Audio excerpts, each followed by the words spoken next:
Summary. I'm returning home, after 3 years, going back to the place of my own personal hell. My name is Marisol Andrews, oldest child of Anna and Robert Andrews, publishers extraordinaires, one of the wealthiest families in Columbus, in a world of digital books. My family was an innovators in the industry. I fled home, moved to London, and opened Mandrew Publishing House. My company is my parents' biggest competitor. There is a reason for my animosity. I was engaged for 2 years. I was so in love with Jason Tyler. He was my everything. Until the day I came home from school earlier than planned and found him fucking my sister. And by finding, I mean walking into our apartment and catching the two of them, butt ass naked, riding off into the sunset, crushing me, ripping my soul from my body. And in my pain, I made a mistake and changed the course of my life forever. Prologue. 3 years prior, I just received my final grade in my journalism class.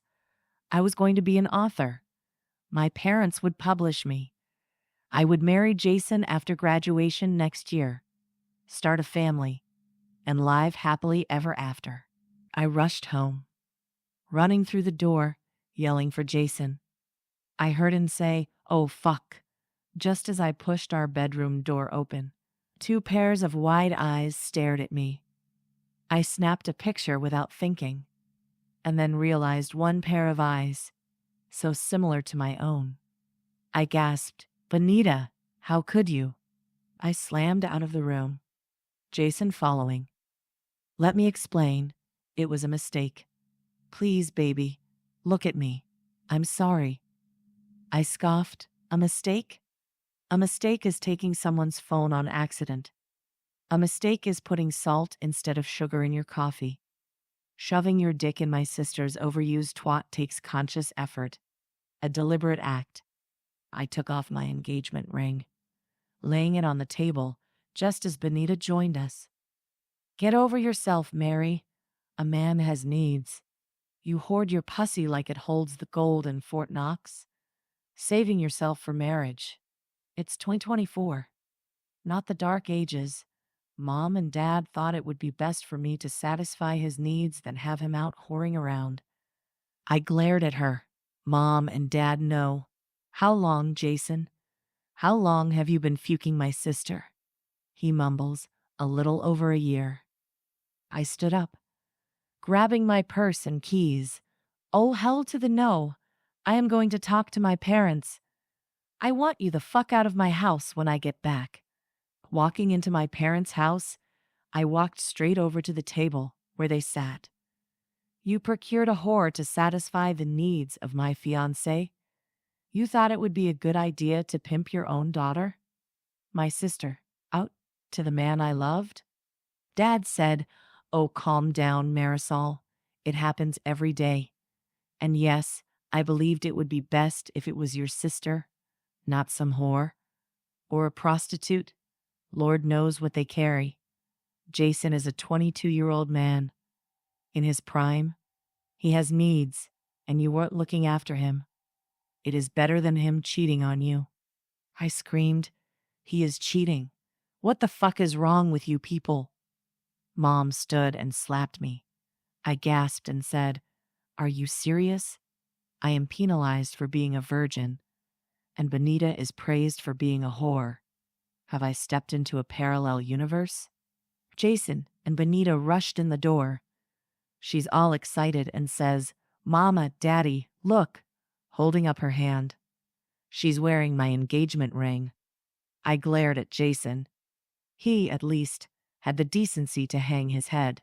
Bonita said, "I told Jace about the baby, and he said we would get married." I whispered, "Baby? There's a baby?" She squealed and said, "Yes, isn't it wonderful? Please, Mary. Now that you and Jace aren't together, won't you be happy for me?" I snarled, "Happy? Happy? For you? No, Bonita. I am not happy. I am hurt, angry. I will never be happy about this." Mom said, "Well, you will have to be. This family will do what we always do. Rally together and get your sister married.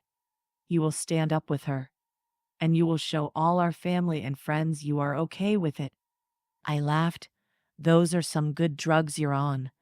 No fucking way in hell will I ever act okay with it. She ruined my life. No, you all ruined my life. So no, I won't rally. I couldn't care less what our family and friends think. Dad said, "You will do as you are told, or you will leave this family. I will disown you." I grinned. "Go for it. Disown me. The only place for me to go from here is up. God knows you have all thrown me to rock bottom." I turned and walked out. I called my best friends Susanna and Alan. I tried telling them what happened, but the tears finally came. I pulled over, and they both just stayed on the phone while I bawled my eyes out. When I had calmed enough, I told them everything, and somehow they talked me into going out for drinks, which I did. Then I made a mistake. I went home with a gorgeous man who kept buying my drinks. I lost my virginity and my dignity, all in one night. The pain of what I had done hit me hard. In the early morning hours, as I made my way to my house, I realized I didn't even know the man's name. I formed a plan. I would make that family regret what they had done. I made up my mind. I was disowned, and I am assuming disinherited. I have no allegiance to anyone except my grandfather. At home, I showered, then packed up my personal belongings, loaded them into my car, and drove to my grandfather's house in Brentwood. I spent several hours telling him what had happened and what my plans were. I showed him the pictures I took. He patted my hand and stood. He walked out of the room. Within minutes, he was back. He laid several documents out on the table. He told me to sign. Here, and there. He smiled. "You weren't supposed to get this before your 25th birthday. I see a need for it now. This is your trust fund, started by your grandmother the day you were born. Benita has one as well. I haven't decided if she will get hers before I die or not. The jet will be ready when you are. You will fly to New York. From there, I will arrange a private flight to London. I have several friends who will handle it. Here, a new phone. Leave me your old one. I have plans for those pictures. I have never been so ashamed of my son in his entire life. There is over 30 million in your trust. This is a Black American Express, unlimited balance. It's in one of my dummy corporation's names, untraceable. You will call me every day, without fail. You can disappear from everyone, but me, granddaughter. You are my namesake.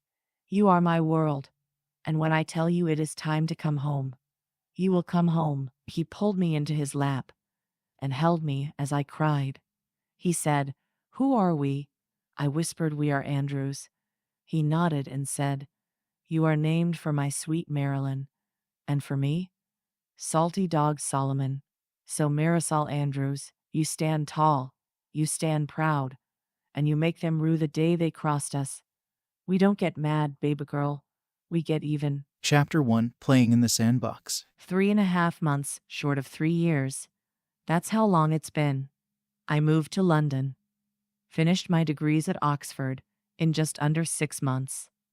I purchased a nearly defunct ebook publishing house and worked tirelessly for 6 months, turning it around and putting my name on the map of the publishing world. I developed a system where I was able to offer my authors more money than anyone else. I arranged promo tours for them, granted more exposure for their titles. In doing that, I had authors clamoring to become my clients, leaving their old publishers for greener pastures.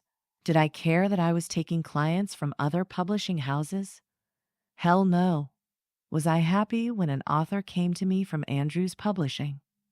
You bet you're sweet as I was. I stopped referring to my one-night stand as a mistake. Therapy forces you to take long, hard looks at yourself, and in doing that, I have accepted my responsibility in it. I like myself again, and how could it have been a mistake when it had given me the greatest gift in the world? My little boy just turned 2 yesterday.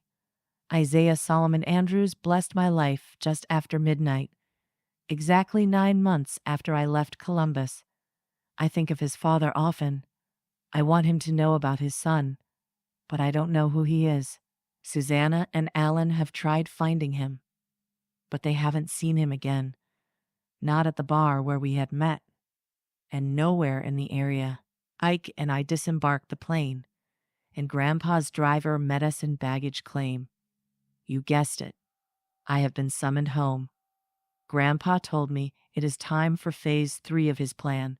Phase 1 was releasing the photos to the media, with his statement, enumerating the egregious way my engagement had been broken, claiming until his son made things right, he would pretend he didn't exist. Phase 2 was attending the wedding of Benita and Jason, standing when asked if anyone objected, calling Benita a cheater, a homewrecker, a few other choice names, then said to Jason, "Don't come crying to me, boy. Once a cheater, always a cheater, and you both are. You both will cheat on each other." And then he walked out. My grandpa is old school, kick-ass and take names. He made his fortune as a sea captain on a salvage ship, recovering sunken treasure. He hit big when he salvaged a gold-laden ship downed by a hurricane off the coast of Bermuda. Grandma was the love of his life. She was as rough and tumble as he was, salt of the earth, the pair of them, and my guiding lights. Always, Grandpa took me out of piano lessons and put me in soccer. He placed me in every martial arts class that trained hard and heavy, while my mother had me in ballet. He had me learning to defend myself. My mother was once a societal deb. She married my father because Grandpa paid her father's debts. She is a firm believer in always saving face. No scandal must touch the family name. Good thing I have been disowned. An unwed single mother, with no clue who her baby daddy is. Oh my God. Grandpa was waiting on the steps of the mansion when we arrived. He was around the car and lifting Isaiah out and tossing him in the air. Before I could say boo, I said, "Grandpa, be careful. I don't want you to hurt your back." He laughed and said, "Don't be throwing dirt on me just yet, young one. I'm only 65. We walked inside, and the nanny took Ike to get him ready for lunch, while I freshened up. Grandpa wanted to talk about his plan, and he wants me ready for his words. The shit to hit the fan. After lunch, I was sitting in the back garden, watching Isaiah play in his new sandbox. Grandpa handed me a Crown Royal Rocks and sat down. He smiled at me. "I have taken the liberty of purchasing the penthouse offices in Column Towers. It's a beautiful new building, developed by Winters Contractors. I got a good deal. Since Malachi Winters is a good friend, I saved his life once. He kind of owes me a life debt.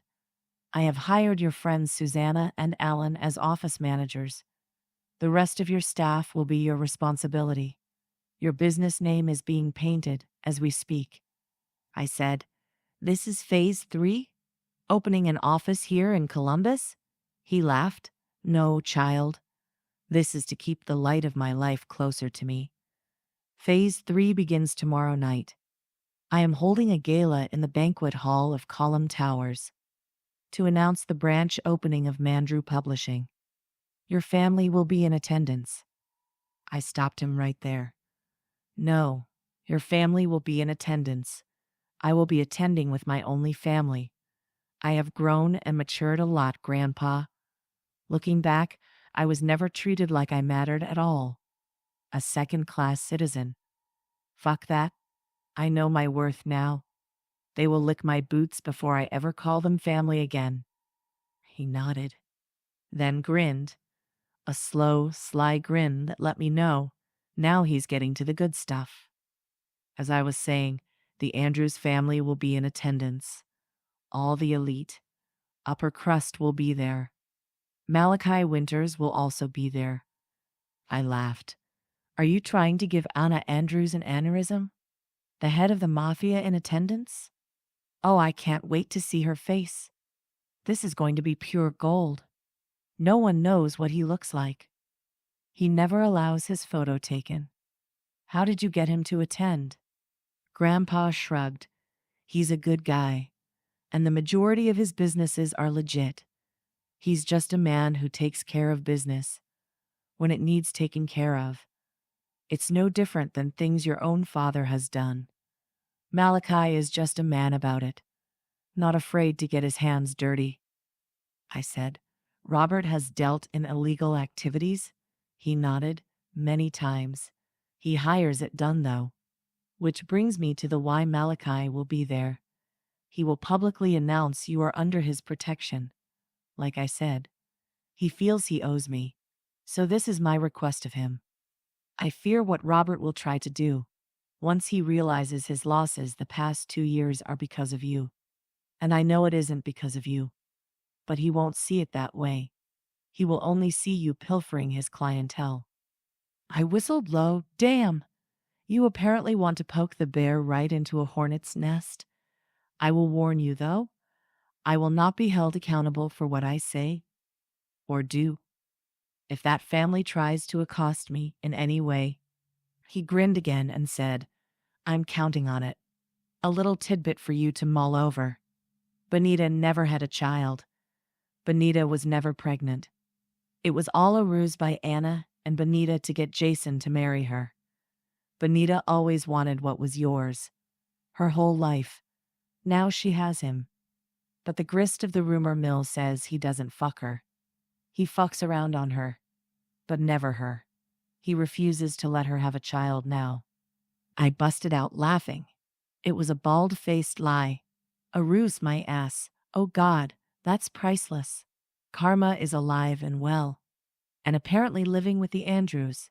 He laughed and hugged me, telling me he is happy I'm home, as he left me to play in the sandbox with a 2-year-old. Chapter 2. We Need to Talk. I had left my black, shoulder-length hair down in silky waves, did my eyes in a smoky design, diamond studs in my ears, and a diamond choker necklace with a 10-carat sapphire teardrop pendant. My gown is royal blue, spaghetti-strapped backless number that hugged my curves, with a slit nearly to my hip on the right side, matching strappy stilettos, and I admired myself in the mirror. I was by no means heavy. I definitely wasn't considered svelte. I was curvy, soft, yet firm. In all the right places. I stand 5'9" in my heels. I am proud of my post-baby body. I wanted to look my best tonight, and I feel I have accomplished that. I went downstairs to snuggle my cuddle bug while I waited on Grandpa, only to find both he and Ike watching Paw Patrol on the couch. These two fellas are the only men I will ever need. I kissed my son good night, and we headed out. Grandpa said, You look absolutely radiant, my girl. You look so much like your grandmother, Marisol. Everything. Your hair color. Your blue eyes. Sometimes you scrunch up your nose when you're thinking, and it's like looking at Grandma, and it's probably why I keep you around. I laughed and said, You keep me around because you love me?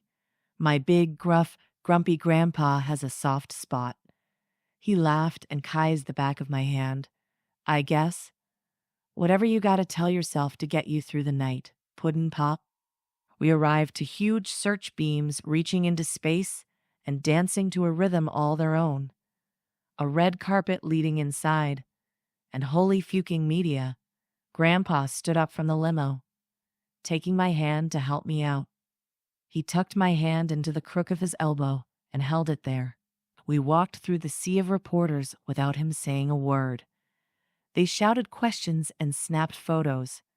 He remained stoic and silent. As we entered, a young man escorted us to double doors. I hear a booming voice say, presenting Mr. Solomon Andrews and his granddaughter, Marisol Andrews. The doors opened, and we entered. All eyes turned our way, gauging our every move. Walking to the center of the room, Grandpa said, I have to speak to someone. Mingle. The fuck? Mingle? With whom shall I mingle? I don't know anybody. I made my way to the bar and ordered a Crown Royal Rocks, and turned, just in time to be tackled by Susanna and Alan. I started laughing, and she was fighting tears. I whispered, "Don't cry, Suz. I'm good. I am really good, and I am happy. You look so pretty, and you have such an ugly cry face. So don't do it." She laughed and said, "Oh my God, we have missed you so much." I nodded and said, "Me too." Halfway through the night, Grandpa got on stage, signaling me to join him. He took the microphone and said, "Thank you all for coming. As you know, the purpose of this gala is to announce my newest venture. I have become silent partners in my granddaughter's very successful business. 2 years ago, she founded her own publishing company in London. She has agreed to open offices here, in this very building, and will make it her home base. She is the proud owner and founder of Mandrew Publishing, a very supportive, up-and-coming digital publishing house with worldwide clientele. I am very proud to be getting in on the ground floor." The entire room was quiet for a whole minute. Then I heard, "How dare you? How dare you set yourself up in my town and try to compete with me? You are my daughter, and you will stop this nonsense right now." I grinned. The entire time he was spewing that bullshit, and waited.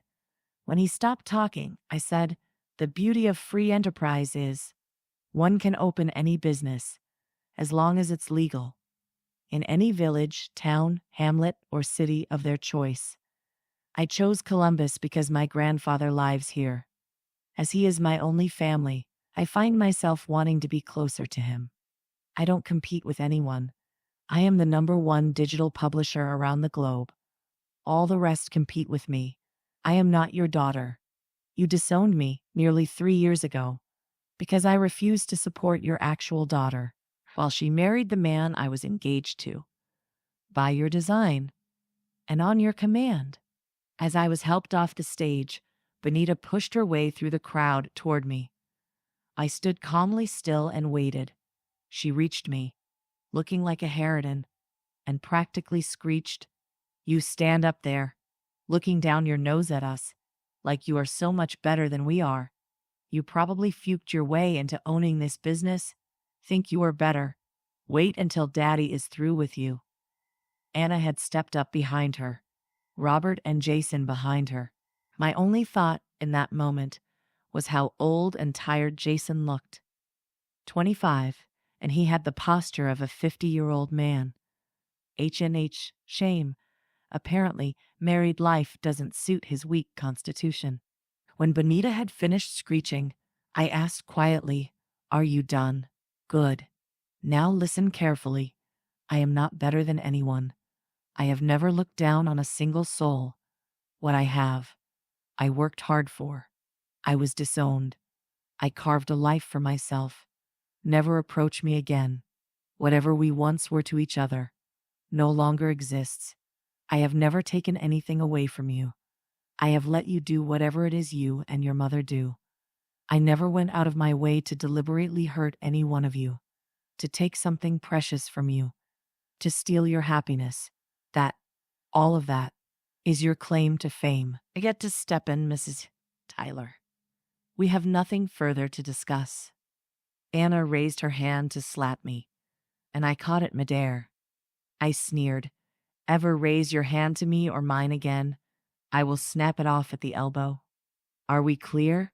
I said, "Are we clear?" She nodded and backed into the crowd. Grandpa took my elbow, leading me back to the bar. His grin never faltered. He tells me, "I have never been prouder of you than I was in that moment. I cannot wait to see the morning's news and trending topics." I started laughing and said, "Look at you, all tech savvy and shit, trending. Please tell me you don't have TikTok and Snapchat." He laughed. "As a matter of fact, I downloaded TikTok this morning. Isaiah is solid comedic gold. We have 3 TikToks right now. We plan on at least 1 a day. Going to do a day in the life series with my great-grandson." "Are you kidding me?" I laughed, shaking my head. Jason walked up to me, asking if I had a moment.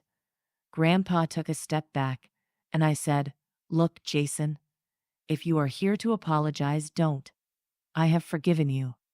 I obviously wasn't enough for you, so you looked elsewhere. It no longer matters in the overall scheme of things. If you have come to berate me, don't. It will not end well." He shook his head, with tears in his eyes. He said, "She lied, Mary. There never was a baby. Now I refuse to have sex with her. She will never be a mother. The downside is I will never be a father." I shrugged. "Divorce her. Move on. Find whatever it is you need to be happy again. Because this, what the fuck ever is killing you. You have aged 10 years already. Walk away from that toxic family like I did." He whispered, "I can't. It's my penance for the pain I caused you." I scoffed. "Oh, please, you are a fool. And I damned sure do not appreciate you playing the martyr for me. I am happy, Jason. I am over it. I moved past it. A long time ago. I suggest you do too, before it kills you." I walked over to Grandpa and slid his arm over my shoulder. He looked down to say something when we heard a booming voice say, "Mr. Malachi Winters," and the crowd gasped, while Grandpa laughed and took my hand, leading me over to meet Malachi Winters. Standing in front of the man, I lifted my eyes, up and up, until I met his eyes. Good God, what is he? 8 feet tall? Damn, once I looked into his eyes, I knew. God damn it. I look into those same beautiful green eyes every single morning, I said. "Do you know where Grandpa lives?" At his nod, I responded. "Can you come by tomorrow?" he said. "I most certainly will. You disappeared without a trace. I looked for you everywhere." I nodded and said, "Yeah, about that. We need to talk." Chapter 3. A Part of My Life. Malachi's POV. I would rather be gouging my eyes out with a rusty spoon. Why did I ever agree to this gala? What the fuck was I thinking? Kennedy walked in, whining. He's such a fucking whiner. 2 inches shorter than me, at 6'7". Massive muscle. Can take down a full-grown ass bear single-handedly. And he's a whiner. Why ye kai? Why you making me go to this stupid thing? You could have had any one of those sluts out front go with you. Why ye me kai? I snapped. Shut the fuck up, crybaby. Jesus. I'm not asking you to march to your own execution. Yet. But keep pushing me.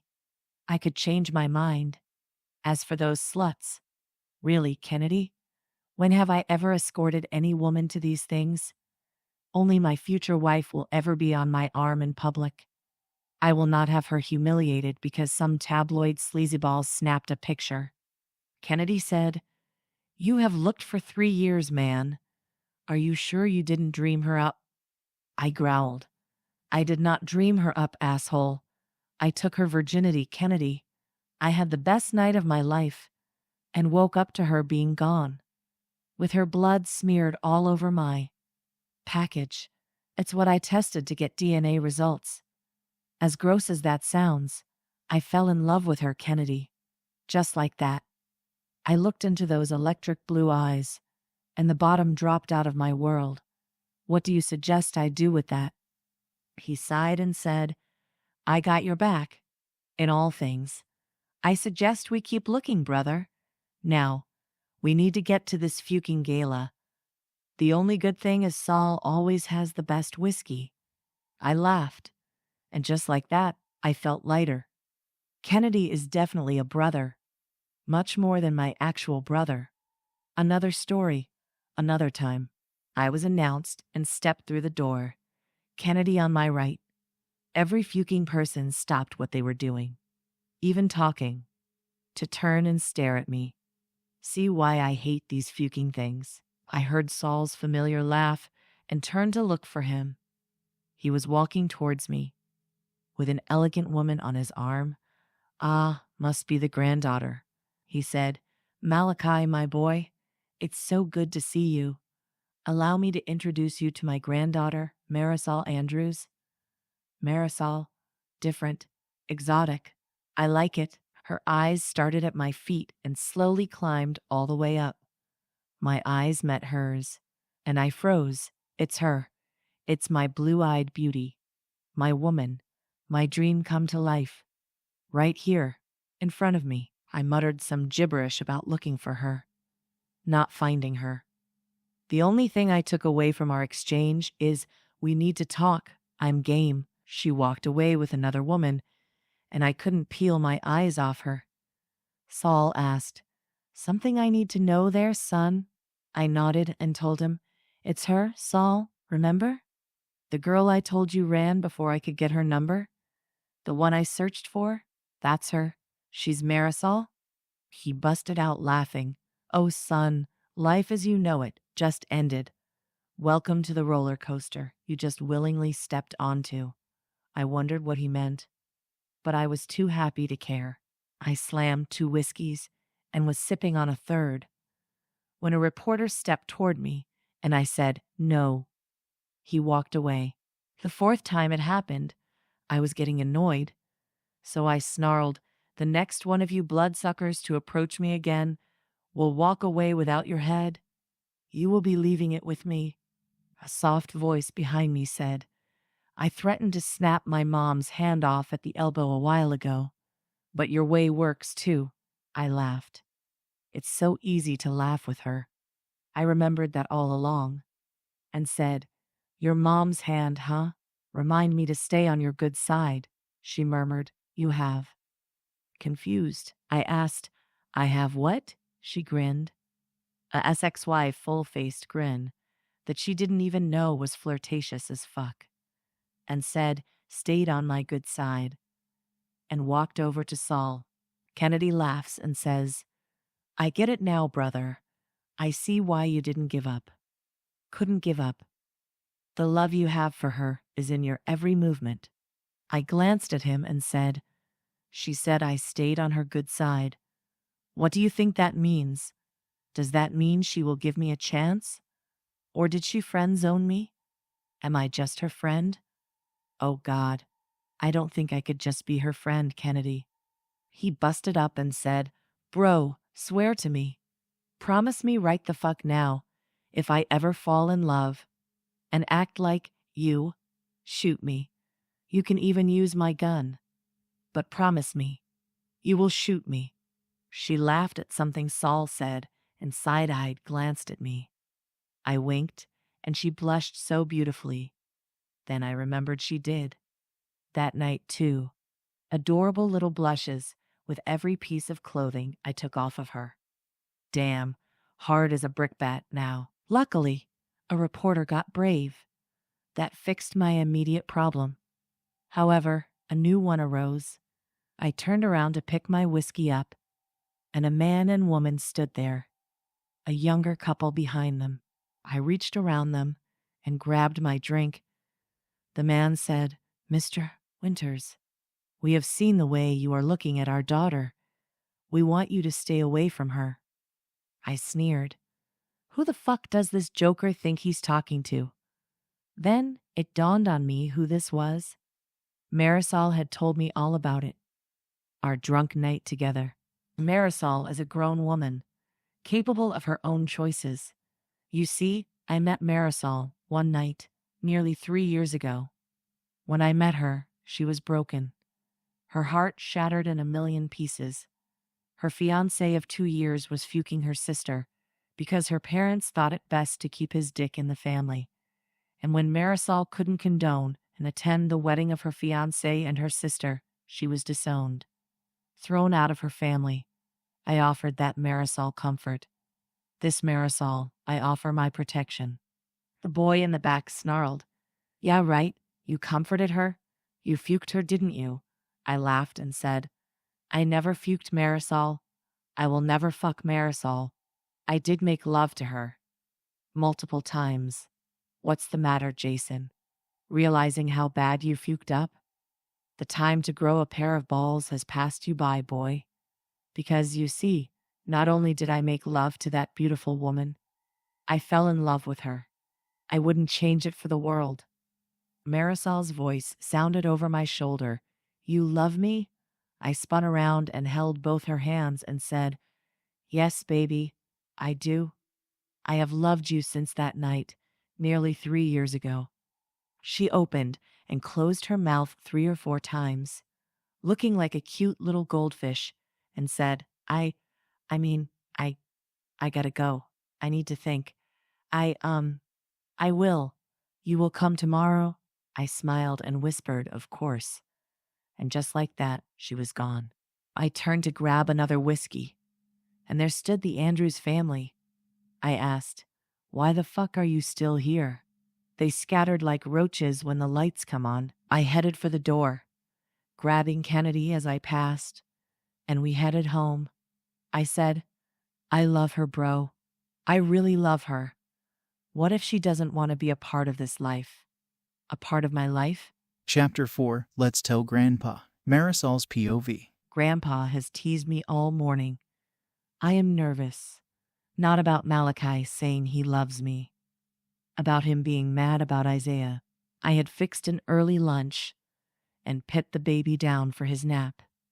Malachi arrived at 11 sharp. I showed him into the dining room.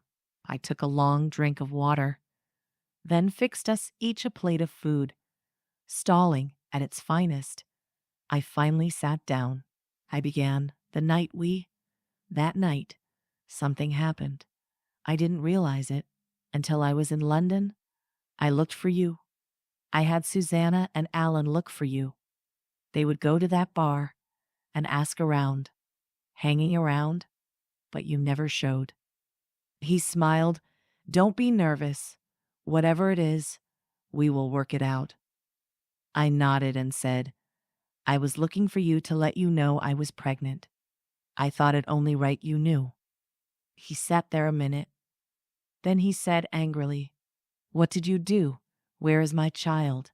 I was perplexed a minute. Then I realized he thought I aborted my baby. I snapped, You fucking jerk. How dare you insinuate something like that? You think I would kill my own baby? He blinked. He mumbled, I am so sorry. That's my fuck around and find out voice. I don't know why I used it on you. I can't envision you ever harming anyone. All I can think is it was a shock. I said, That's strike 1, 2 more, and you're out. Now, you have a son. His name is Isaiah Solomon Andrews. We can talk about adding your last name. He turned 2 3 days ago. He is as precocious and busy as a 5-year-old. He is highly intelligent and needs constant stimulation. A bored Ike is a naughty Ike. He was grinning from ear to ear. He asked, Who does he look like? You? Oh, please, you. Those blue eyes would be deadly on a man. I laughed. Let's not get him to manhood just yet. He is made over in your image. There's no mistaking who his father is. He said, I want you to know, I am in this for the long haul. I never meant anything more than when I said I love you. We can go at whatever pace you need, but please give us a chance. Before you answer, you need to know something. I smiled and asked, What? That you're a mafia boss and not a mob boss, because that is a great insult to the mafia. That you have most likely killed before, and you will most likely have to kill again? I already know all that. I also know you have a good heart. For the people you care about, I respect and appreciate the way you look out for Grandpa, and you are high on his list of praise recipients. He looked at me, wide-eyed, and said, And that's not a deal breaker? I shook my head. I understand the need to kill. I have done my research. I know you only take contracts on serial killers, rapists, and child molesters. Being a mother, I get it.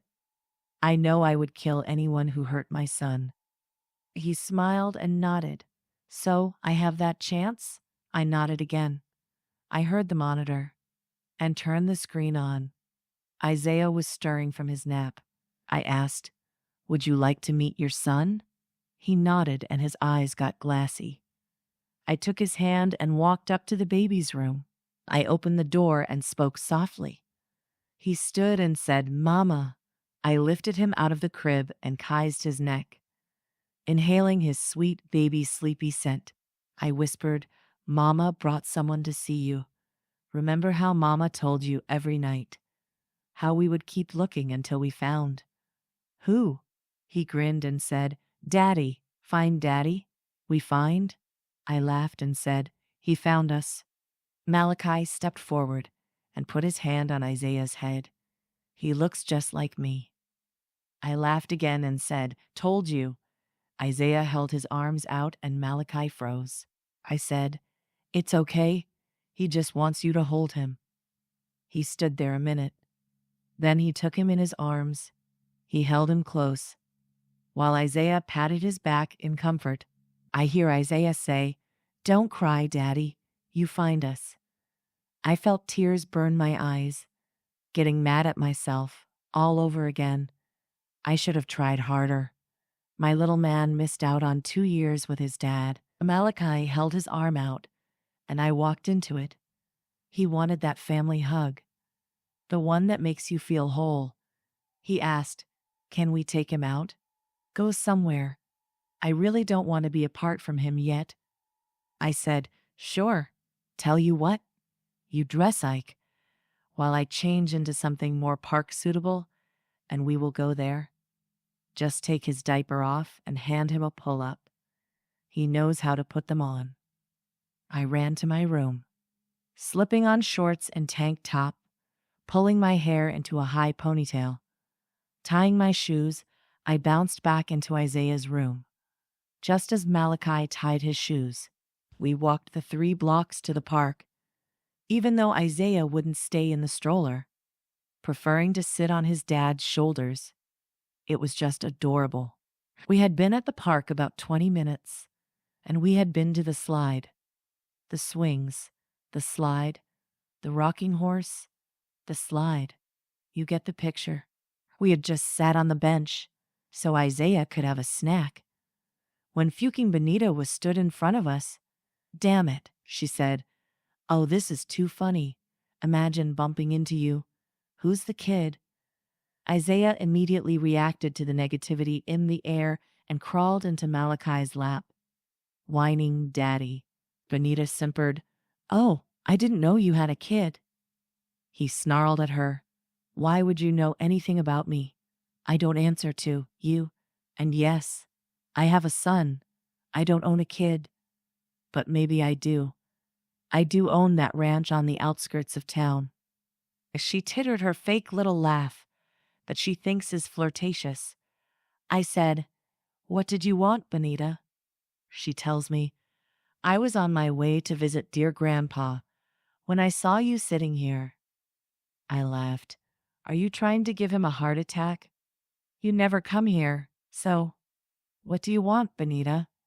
She sneered and started to spout some other bullshit when Isaiah said, "Mama," and reached for me. Benita started laughing and said, "Oh my God, Daddy is going to shit fits when he finds out Miss Goody Two-Shoes is a whore."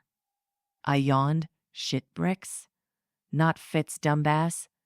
And since when did you father give 2 shits about me in the first place?"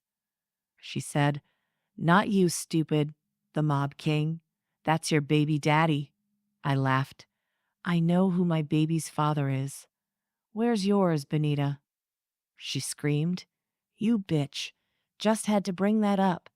Always acting so much better. Look at you. Sprouting bastard kids and still acting like you're better." I had her up and hanging by her throat. "Do you know how easy it would be to kill you? This is your only warning. Ever call my son anything other than his name, it will be the last word you utter." I dropped her on the ground. I lifted Isaiah in my arms, letting Malachi push the stroller. Isaiah said, "Mean lady, Mama. You play?" I laughed and said, "Yes, my little man. She is very mean." And yep, Mama played. She said a bad word, so Mama played her game. Malachi asked, "Should you be telling him that was a game?" I looked directly at him and said, Yes, he is too. His core memories haven't kicked in yet. I will begin his training at 3. He will learn discipline, when to use force and when not to. He nodded. Makes sense. I will learn. Be patient. I grinned. It isn't easy. And now he's entering the terrible 2s, so it's going to be that much harder. He groaned, and I laughed. Then I asked, "Hey, would you stay for dinner? I am positive that bitch and her family will show up." He said he would, and I said, "Let's tell Grandpa." Chapter 5, Loser of the Year, Malachi's POV. Marisol handed me the salad to put on the table, while Isaiah was smacking Saul with a rubber spatula. She brought out chicken Alfredo and garlic bread, while the servers poured wine and water. She was cutting Isaiah's food up when Kennedy and 4 of my men came in. I said, "I called them. I take no chances with my son, or with you, and especially not Saul," making him laugh. Marisol smiled and nodded. She told them, "Sit down, boys, have some dinner," telling the servers to bring 5 more plates and pour drinks. I told my men, "Buy 2s, 2 eat, 2 stand watch. You can swap out." She was watching me. Then I heard her say, "Shit, that was hot." I laughed and whispered, "We've been hotter." She squeaked and blushed bright red, making me laugh harder. We were just finishing up when one of my men said, "Car coming up the drive, dark blue, Mercedes, 4-door. Saul said, "It's Robert. Marisol, keep it below nuclear." "Yeah," she laughed and said, "I will behave, as long as they don't come for me." I handed the baby to the nanny, telling her to lock them in until I came for him. She smiled and responded, "Yes, Master Winters." We all sat back down at the table, my men at the doorways. Robert slammed through the door and charged for Marisol. She throat punched him. Looking at Saul, she said, "In my defense, he came for me." Robert was back on his feet, and she said, "I will listen to you, out of respect for my grandfather.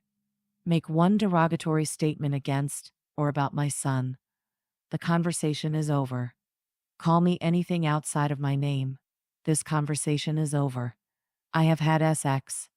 One time in my life, I gave my virginity to the father of my child. That man is very much a part of my son's life. Before you accuse me of getting pregnant outside of marriage, that is exactly what Benita claimed she did, and you were okay with it. Your double standards do not work on me. Before you call me a slut, remember, I have made love to, and with one man. I doubt we have enough fingers and toes in this room to count Benita's escapades. So, if it doesn't apply to Benita, it doesn't apply to anyone else. So, what can we help you with?" Anna said, "You ungrateful little bitch. You got pregnant on purpose. Benita told you she was pregnant, and you were jealous. So you ran right out and fuked the first man you see. And who do you choose? A mobster? A common gangster?" I growled, "Lady, you are fast becoming an enemy. You may want to reel that back in, or this common gangster will show you what a mafia boss can do." Robert choked out, "What kind of person you are, Marisol? I don't even know you anymore. You aren't the daughter I raised." She laughed. "You don't know me anymore. You never knew me. You never saw me. You never heard me. You didn't raise me. My grandparents did, and we ascertained a long time ago. I am not your daughter. I haven't claimed any of you for 3 years. Don't pretend like you ever cared. You're just worried about the scandal to your name." Benita screamed, "You were never a part of this family. You never loved us. All you have ever done is take." Marisol laughed again. She stood up and walked over to me, sitting down on my lap. She whispered, "Hold on to me. I will kill that bitch." "Don't have to tell me twice." I pulled her in tight against my chest. She said, "I never asked to be a part of your family. You're wrong, though. I did love you. Back when I wanted to be accepted. All I do is take. I took a beating for a Ming vase that you broke. I took being grounded because you were sneaking out. I took 3 days in a little closet, with no food or water, while I nearly bled to death. For the beating I took for you having a boy in your room. But you said I was who snuck the boy in. What I didn't take was every boy you ever liked. I didn't take your fiancé. I didn't take away your trust of men. I didn't take your mother and father away from you." She screamed, "You bitch! Still acting like you're better? Well, you aren't. I am. I took Jason? Well, watch me take this one too." She reached for me. I snarled, "Touch me and die. You don't hold a candle to this beauty in my lap. You may have taken the boys she liked, but that's what they were. Boys. A man would see through you. He wouldn't touch you with his brother's dick. You reek of skank, liquor, and last week's fuck. You're disgusting and vile. So no, you can't take me from anyone, but especially not from the love of my life." She whined Jason, and he laughed. "Don't, just don't. You know what? I'm done. 3 years of this torture is enough. I am divorcing you, Benita. Papers will be served by tomorrow afternoon." He pulled his phone out and walked out of the room, dialing someone. Benita and her parents stood there in shock. Saul busted out laughing. "I haven't been this entertained in years. I wish I would have videoed it. Would have made a great TikTok topic. I bet it would have gone viral. Damn it." It was my turn to laugh. I asked, "TikTok?" Marisol nodded. "It's his new thing. He dances with Isaiah. TikTok. He feeds Isaiah. TikTok. This morning, he and Isaiah were superheroes. Towel capes and all. Isaiah was diaper man and Grandpa was real teeth, which is mean." Kennedy was laughing hysterically and begged, "No more." "Dear God, that's too funny," I said. "Certainly leaves a permanent stain on my image of you, Saul." He laughed. "My great-grandson is the 𝐎𝒃 Marisol said, "Grandpa, no, just no 𝐎𝒃." We all started laughing, and then Marisol said, "Oh shit, y'all still here?" which made us all laugh again. Robert snarked, "For a mob boss, you are extremely rude. I wonder, does your brother know how you act?" I laughed. "Pretty sure he doesn't care. But please, feel free to call him and tattle. I'm sure he will reward you for your loyalty." I sighed. I didn't want to address my family dynamics yet. I said, "Marisol, my brother Morton, is a mob boss, not mafia. He's the oldest. He was supposed to take over, but he's too brutal. He likes women. He takes them, married or not. My father denied his petition to take over. Morton killed him. The will was ironclad, but he tried to kill me anyway. I made him regret his choices. He knows better than to mess with me. And Robert, you just made an enemy of me. So you lost one daughter 3 years ago. You just lost your son-in-law. Now you have lost the protection I would have provided. Out of respect for Saul, you seem to be loser of the year right now." Chapter 6. Looking beautiful as usual. Marisol's POV. Mandrew Publishing was flourishing. I have finally hired my full staff. I have 4 people who scour the web for authors with talent, 3 editors, 6 publicists. I chose Susanna as my personal assistant and Alan is my office manager. As we grow, so will the amount of employees. I have over 60 employees in the London office. It's run perfectly by my right-hand guy, Nigel. We met at Oxford and became fast friends. Days had been fading into weeks. Isaiah has adjusted well to his dad being in his life. It's been difficult arranging time for them, since Malachi is in the middle of a huge takeover deal of a construction company. He's moving into the building aspect of construction, and not just design. Grandpa has been acting a little off, and it has me concerned. I called Malachi this morning to request a lunch meeting. I want to discuss it with him. I'm on my way to meet him. As soon as I walked in, he spotted me and waved. Walking over, he smiled. That curl my toes, steal my breath smile. We haven't moved much further in this relationship. He wants me to go at my pace, so he doesn't make any moves. I'm just not sure how to take it to the next level. He held my chair as I sat down and asked, "You sounded concerned on the phone. What's up?" I shook my head. "I'm not really sure. I'm worried about Grandpa. The last several days, he's been on edge, stressed. When I try to talk to him, he says it's business related, or that he will handle it. Something is going on, and he's being so secretive it has me concerned for his safety." Kai said, "Does he have any enemies? Can you think of anyone who may threaten him?" Again, I shook my head. "I don't really know anything. He has a couple close friends, and I can't imagine anyone being his enemy. I just know that his anxiety is through the roof, and I need to know the cause. I want to help." We stood to leave, and he told me he was going to see Grandpa right away and try to figure out what's going on.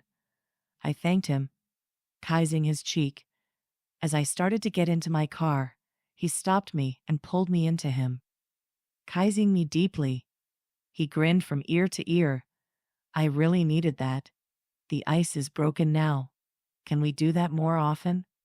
I felt myself blushing, smiling, and nodding all at the same time. I got in my car to go back to work. Hell yes, we can do that more often. More often. Every waking moment of every waking day. Can we do it again, right now? Is what I should have said. Yet the only word my brain could form in that moment was yep. The afternoon breezed by, Susanna teasing me because I was humming. Apparently, an unrecognizable tune completely off key. She said I have no singing voice. Good to know. I reckon karaoke night at the local dive is not on my bucket list. I arrived home a little after 5 and could hear raised voices in the study. I walked into Kai and Grandpa in a yelling match. Kai said, "How many times do I have to tell you? Something like this, you call me? This is what I do," Grandpa said. I thought I had it handled. I cleared my throat, ahem, and nothing. So I did it again, ahem. They both turned. With deer in headlights looks, I said, "What the fuck is going on? Do not try to lie or sugarcoat a goddamned thing. I want the truth, all of it." Grandpa sighed. "Bonita has been kidnapped. I have been receiving videos via email. The kidnapper's ransom demand is to hand you over to them. Robert is in negotiations with them as well, and he is badgering me every day to get her back by any means, or he will take matters into his own hands." I said, "Okay, what do we know? Show me the videos." There has been 6 in total. I watched each one, over and over. She was being beaten, tortured. She was screaming and crying, yelling out my name to help her. After the 4th time, I started noticing little things. Something isn't adding up. The videos come in at the same time every time. Are they sure to be live? Grandpa nodded. They are live, but they aren't always the same time. I told them, then they can't be live. Watch the clock above her head. The time is always the same. Give or take 10 minutes. Hold on. I am going to enlarge that picture on the wall.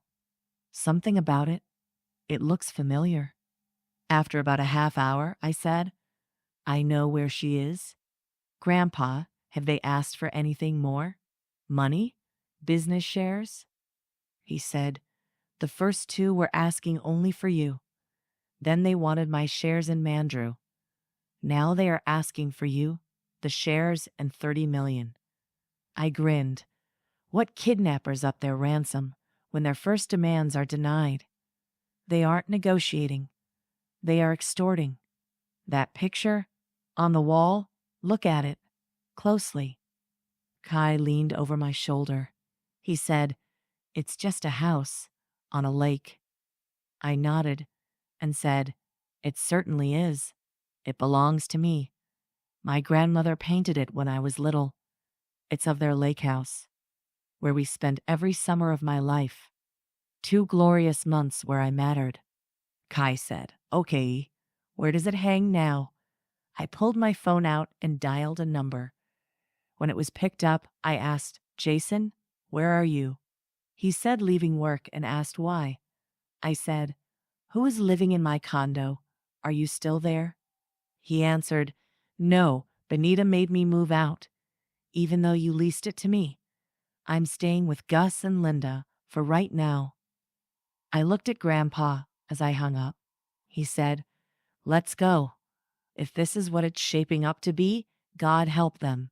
Kai took my hand, and we all got into the limo. Kai said, "Fill me in." I smiled. "That picture hangs in my condo. That clock was a gift from Jason's cousin. I leased the condo to Jason when I left, simply because I couldn't be bothered. He pays rent through a leasing agent, so I never had to see him. Since he asked for the divorce, apparently, Benita decided she wanted the condo. And because everyone kowtows to that family, he moved out. That's where she's being held, presumably." Grandpa said, "Which would be stupid as hell. That condo has neighbors, beside, above, and below. Not an ideal place for a screaming, crying, assault victim." Kai said, "So, it's a setup? To extort money? That is one fuked up family you've got, Saul." Grandpa shook his head. "This is more about getting Marisol out of the picture, forcing me to decide which granddaughter to save." I leaned over and laid my hand on his knee. "I'm so sorry, Grandpa. I don't know what I ever did to make them hate me like this. There has to be a reason." Grandpa said, "I may have an idea, but I thought it was just rumors and conjecture. We will look into it. Malachi, maybe you can help. Once this kidnapping is resolved." We arrived at the condos. I searched my purse for my spare keys, and we headed up to the 8th floor. As we exited the elevator, I put my finger to my lips and slid the key into the lock. Walking in, I heard the shower running, so we all took a seat in the living room. Glancing around, the condo was messy, cluttered, but nothing indicating a kidnapping or hostage situation. We sat quietly and finally heard sounds of the person getting dressed. As she walked out of the bedroom, I said, "Hello, Benita. Looking beautiful as usual." Chapter 7, Eliminate the Threat. Malachi's POV. I expected it to be Benita who walked out of the bedroom. I didn't expect her to not have a mark on her. No signs of the beating she had supposedly suffered after Marisol greeted her. Her first response was to screech at her grandfather, "You weren't supposed to tell anyone, you old fool." Marisol laughed. She said, "He isn't the fool in this room, and you do not have the mental capacity to do this on your own. Who is your accomplice? Your parents?" Grandpa said, "Robert was convincing. Completely. He was panicked. He cried. He begged me to do something. He never once suggested I hand you over. What do you think, Kai?" I looked at him and said, off the top of my head, I would look into Andrew's publishing, see how much business has declined. If they really are in trouble, then I would look into Robert's personal life, especially his relationship with the wife. She seems to run the show for the most part, which makes me more inclined to look at her more closely. As for Bimbo Barbie here, she's a pawn, not even a good one. Marisol asks Saul to call Robert, have him come over to the condo, and bring Anna. This ends today. I want to know what the fuck they thought they were doing. Faking a kidnapping, faking torture. Benita, You seriously need therapy. A rubber room. Thorazine, something. Because you are batshit crazy. When Robert and Anna arrived, he went straight to Benita. Hugging her and sobbing, Anna stood and glared at her daughter. The entire scenario was like watching a B-grade movie. Poor quality and bad acting. Although Robert seemed convincing, he turned to Saul and said, "Where did you find her? Why did you bring her back here? She should be in the hospital. Have you called the police?" Saul grinned and said, "Not yet. I haven't decided how I am going to handle this whole thing yet. Sit down, Robert. Anna, park yours beside Benita." I reached over and laced my fingers through Marisol's, squeezing gently. She looked at me, eyebrow raised, and I gently shook my head. I knew what she was going to find out would be shocking. "I just want her to know I am here," Saul said. "Robert, let's begin this little tale. 25 years ago, some speculation, rumors, had been brought to my attention. I asked you about it then. You assured me it was only rumors. Anna was pregnant. Remember? The rumors were you had cheated. Another woman was also carrying your child. You rushed into marrying Anna when I had set the wedding for 2 years out. I had every plan of breaking your engagement. Her father extorted you in the deal, thinking to get his hands on my money. But you jumped the gun because she was pregnant. Was she, though? I have often wondered, especially when Benita played the pregnancy card against Jason and Marisol. The acorn doesn't fall too far. After all, this entire kidnapping was staged, start to finish. Benita isn't smart enough to have put this together. But again, neither is the mastermind, that clock, that portrait, painted by your very own mother, Robert, show up in every video. The clock always showing the same time, regardless of the time the live videos were sent. At first, I suspected you. But now, I believe you were being duped as well. Tell me, Anna, what did you hope to accomplish? Is it just because of your jealousy, your resentment of my granddaughter? Could it be that simple? I spoke up. As we speak, Anna, you are being investigated. By morning, I will know everything there is to know about you, right down to when you take a shit. You have 2 choices. You tell the truth now, and this all gets out in the open, or you wait until tomorrow and see what happens with the information I will possess. She sneers at Marisol. I hate you. I have always hated you. Robert just wouldn't leave that girl alone.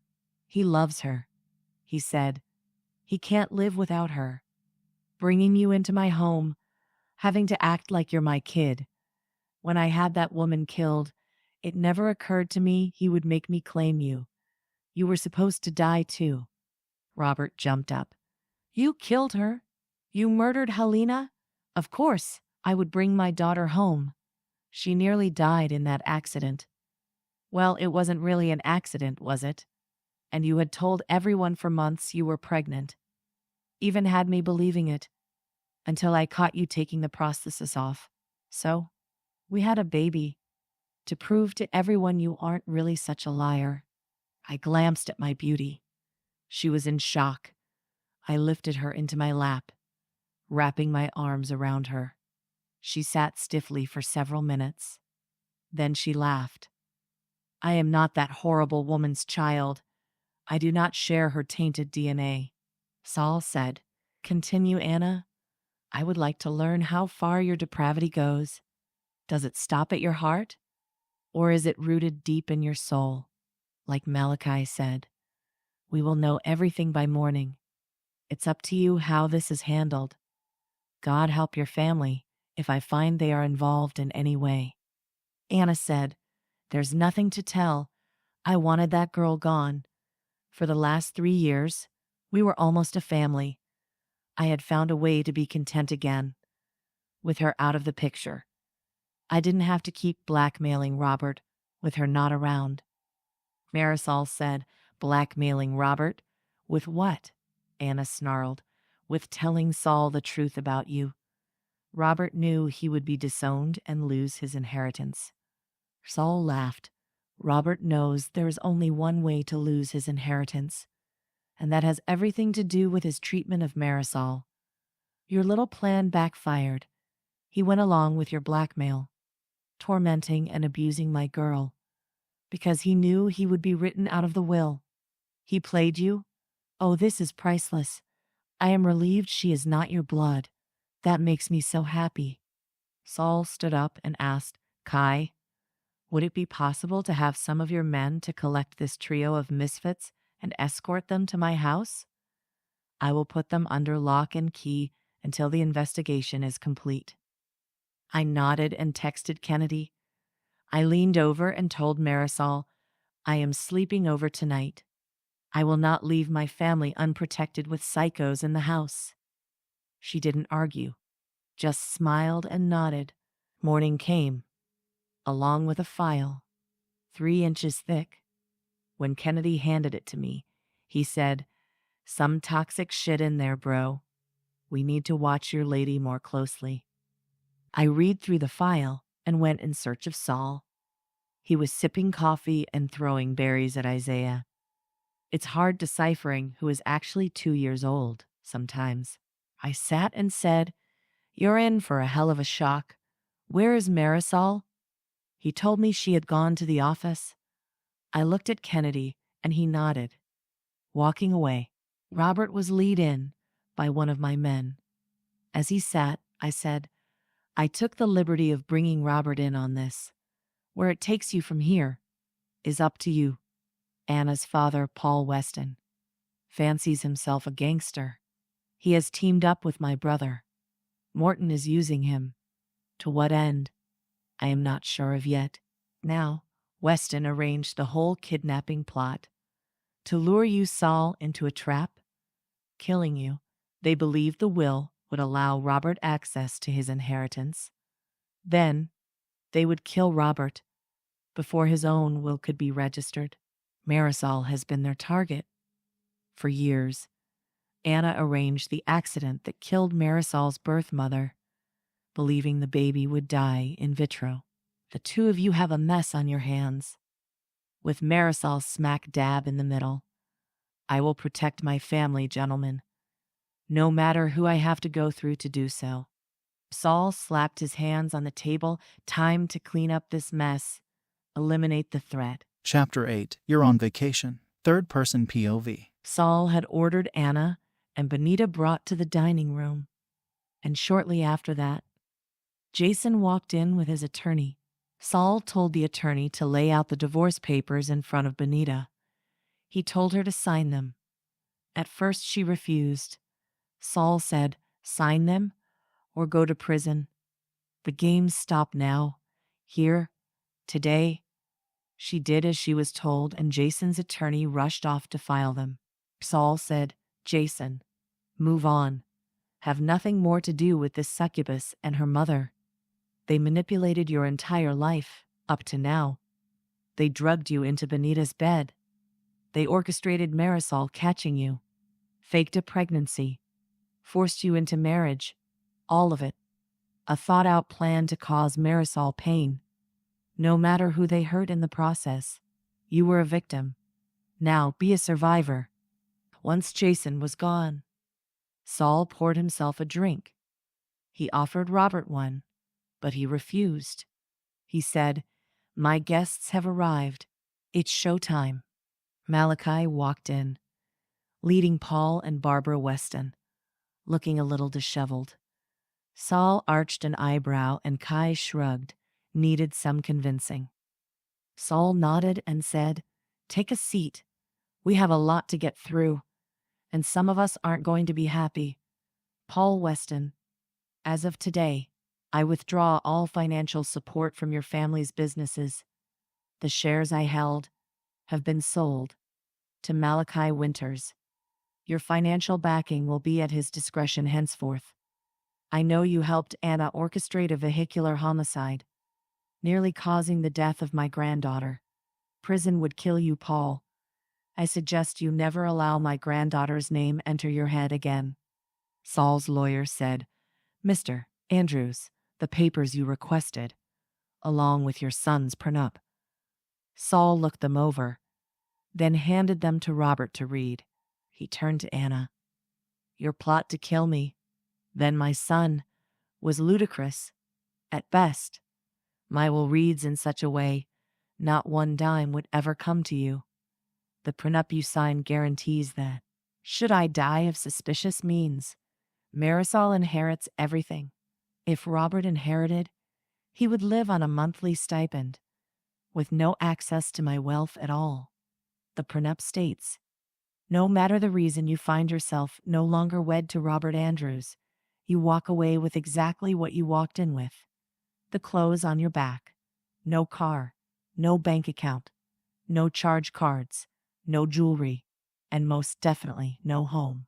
The deal with your father was, the financial support I offered was in lieu of you ever inheriting a penny from me. Whether or not he put anything aside for you is your question. He essentially sold you, and you agreed. Robert said, Why, Dad? Why would you saddle me with such a bitch? Saul shook his head. I didn't, son. Read the addendum at the bottom of this page. It will tell you. If a wedding had not occurred within the 2-year time period, a one-time payment of $5 million would be paid to the Westons and the engagement voided. That's why the pregnancy lie, to force you into marriage with that viper. Robert walked over and slapped Anna. Then he slapped Barbara. Kai busted out laughing. Why did he slap his mother-in-law? Robert said. She was there, and I had a spare. Making Kai laugh harder. Paul Weston sneered. I will sue you. Drag your name through the mud. Your family will never survive the scandal. Saul laughed. I was raised in the mud. I ain't afraid of a little dirt. I couldn't care less about a scandal. Whether I am famous or if I am infamous, my name will be on everyone's lips. Within a month, it will be old news, and my money can make a lot of things disappear. Malachi was impressed. He wants to achieve that level of I don't give a fuck. The old man just threatened Paul's life without ever saying the words. Saul is next level badass. Saul said, I have decided, Anna and Benita, you need a vacation, so I am sending you both on an all-expense-paid year-long vacation. In sultry southern climes, you are going to Mary Island. Both girls started yelling, begging, crying. The island had solar-based electricity. No internet or television, no phone or cell service. Provisions were dropped once a month. When the island is occupied, there was only one way on and off the island, and that was at Saul's discretion. When to send a boat or helicopter in, Saul said, Oh, simmer down. Christ, Robert. How did you listen to that caterwauling for a quarter of a century? Like cat's claws on a chalkboard. Fuck, that's painful. Shut the fuck up, damn, he said. Y'all act like you're going to the middle of the desert without any water. It's a tropical island, for God's sake. You have electricity, running water, plenty of food. What else do you need? You have each other for company. 2 peas in a pod. Robert quietly says, Dad? Neither of them can cook. I'm not sure they have ever been in a kitchen. Saul responds, Best send some cookbooks then. I damned sure ain't forcing a 5-star chef to spend a year in that shithole. Kai busted out laughing again. This time Kennedy was rolling. Saul hyped up the island like a 5-star resort. Then he's not sending a chef to the shithole. Kai leans to Kennedy. Now, I absolutely have got to see the island. Saul looks at Paul. Want to send Barbara too? Think about it. An entire year of peace. All the little pecking guinea hens, off in their private coop. Kennedy said, I can't even. With this dude, making Kai laugh again. Saul looked over his shoulder. Brian, Nick, escort the Andrews women to their homes. They are allowed 2 suitcases each, summer clothes, some light jackets. Nothing fancy, no jewelry, no heels. Stay with them and observe every article. They depart in 2 hours. Robert, I have granted you a reprieve. You will move in here. You will observe your daughter in her everyday environment. You will not speak to her unless she requests it. When you finally understand what it is you've done to that precious girl, then you may return home. You also have a year to decide whether or not staying married to that banshee benefits you in any way. I will support you and get you through a divorce with little notice. Robert nodded and asked, "Will I be allowed to get to know the little boy, my grandson?" Saul said, "Ask his father." Robert looked at Malachi, who said, "I will discuss it with Marisol. I would not presume to make such a decision without her." Staking his claim and letting it be known in no uncertain terms, he has Marisol's back in all things. Saul nodded his approval and said, "Get to packing, Robert. You're on vacation." Chapter 9. Why Am I Not Scared? Marisol's POV. I knew Grandpa was on the warpath, so I got out of there fast as I could. My entire morning was spent on books. We signed 6 new authors, so I was moving money from an equity account to a more accessible liquidity for sign-on bonuses. An incentive program only I apply. Right now, I am staring at an email that I shouldn't be staring at because it shouldn't exist. I punched the intercom, Susanna and Alan, my office immediately. As soon as they walked in, I asked, "Who sent this?"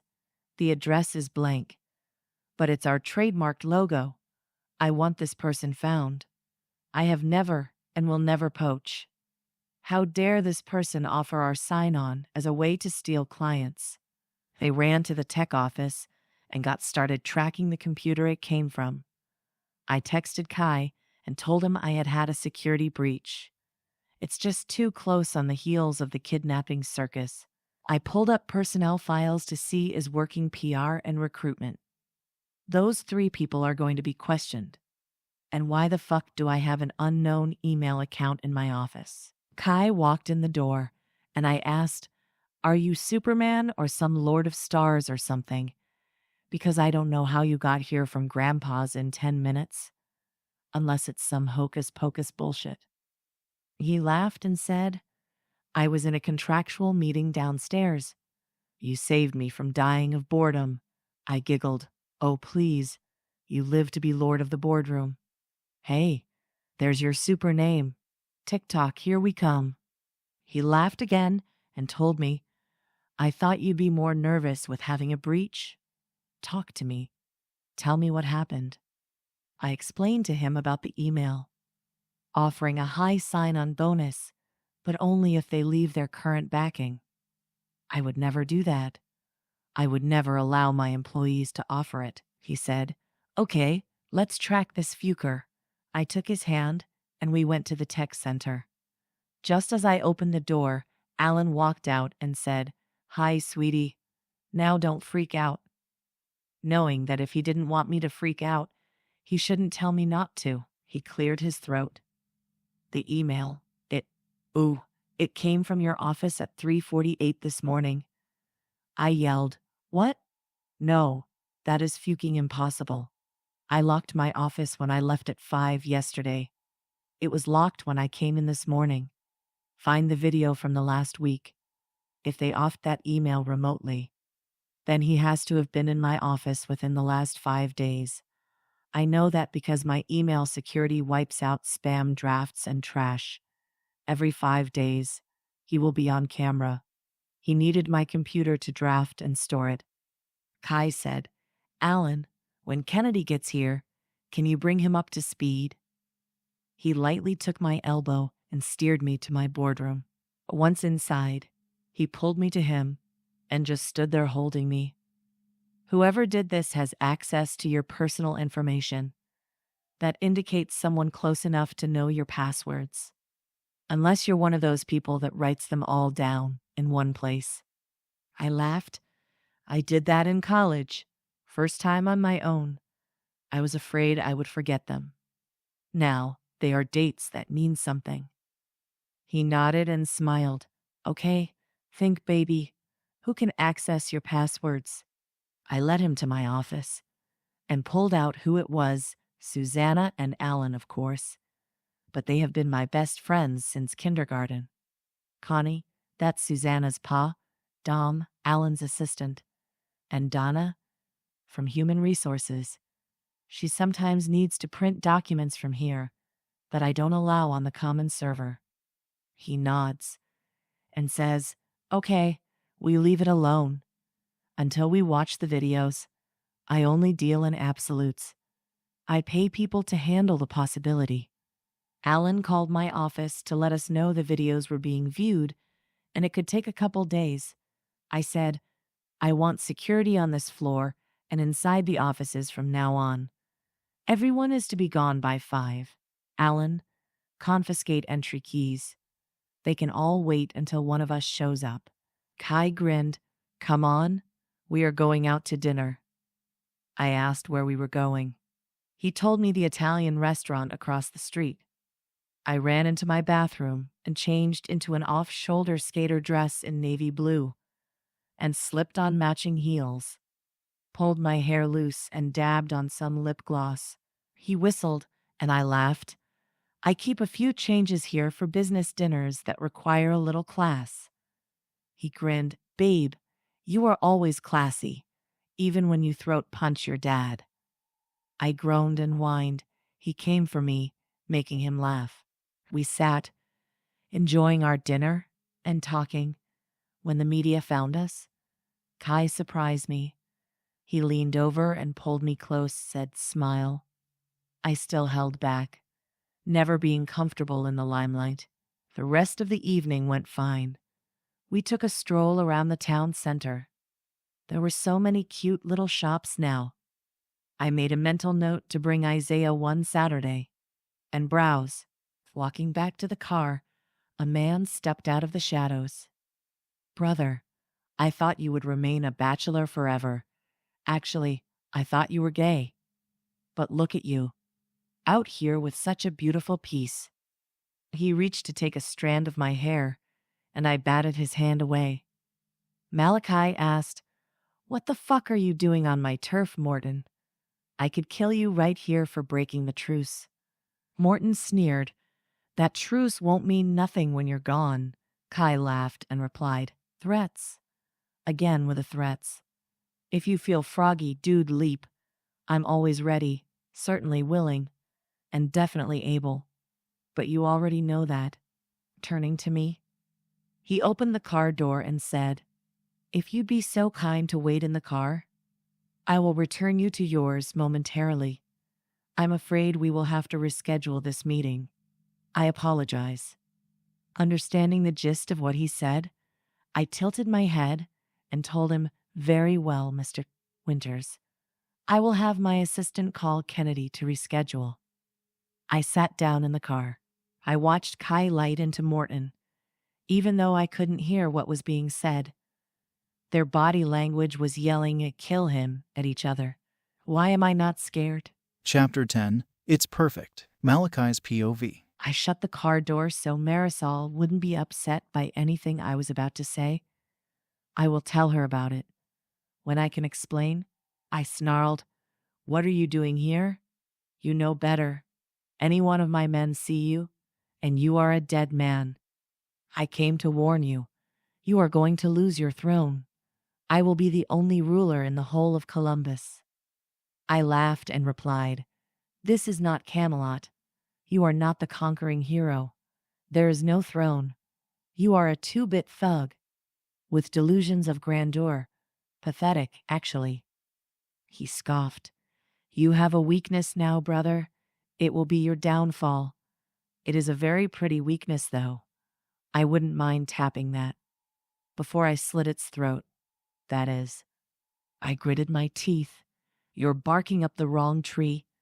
That young woman is a business associate. She happens to be leasing offices in my new building. Hopefully, she doesn't back out of the deal.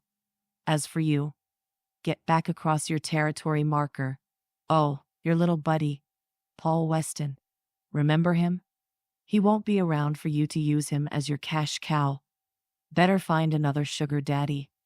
He faded back into the shadows and whispered, "You'll see me again, sooner, rather than later." And he was gone. I got in the car and said, "Call Kennedy." As soon as he answered, I growled, "Care to explain how my brother crossed into my territory? Or hey, even better, how he knew where to find me?" Now he's seen Marisol and guessed what she means to me. He threatened her, Kennedy. He fucking threatened her. We prepare for war. Hanging up on Kennedy, I roared. Marisol reached over and took my hand. She said, "We can increase my guard from 4 to 6. I will have Grandpa increase security around the mansion. Isaiah will never be without one of us, and never off premises. We keep him home. Why don't you move in with us? Temporarily, or we can discuss something else. I would just really like you with us. We would feel safer." I smiled. "Can we share a room?" She laughed and HMM'd herself and said, "Maybe. It's another thing we can discuss." Saul was waiting in the foyer when we arrived. He said, "Kennedy called. I have already alerted my security detail, and I am bringing some more in. Will you be staying here, or bringing Marisol and the baby to stay with you?" I shook my head. "I will stay here temporarily, if that's all right. I will need a series of rooms to set up a command center. I will also be putting my men around your walls.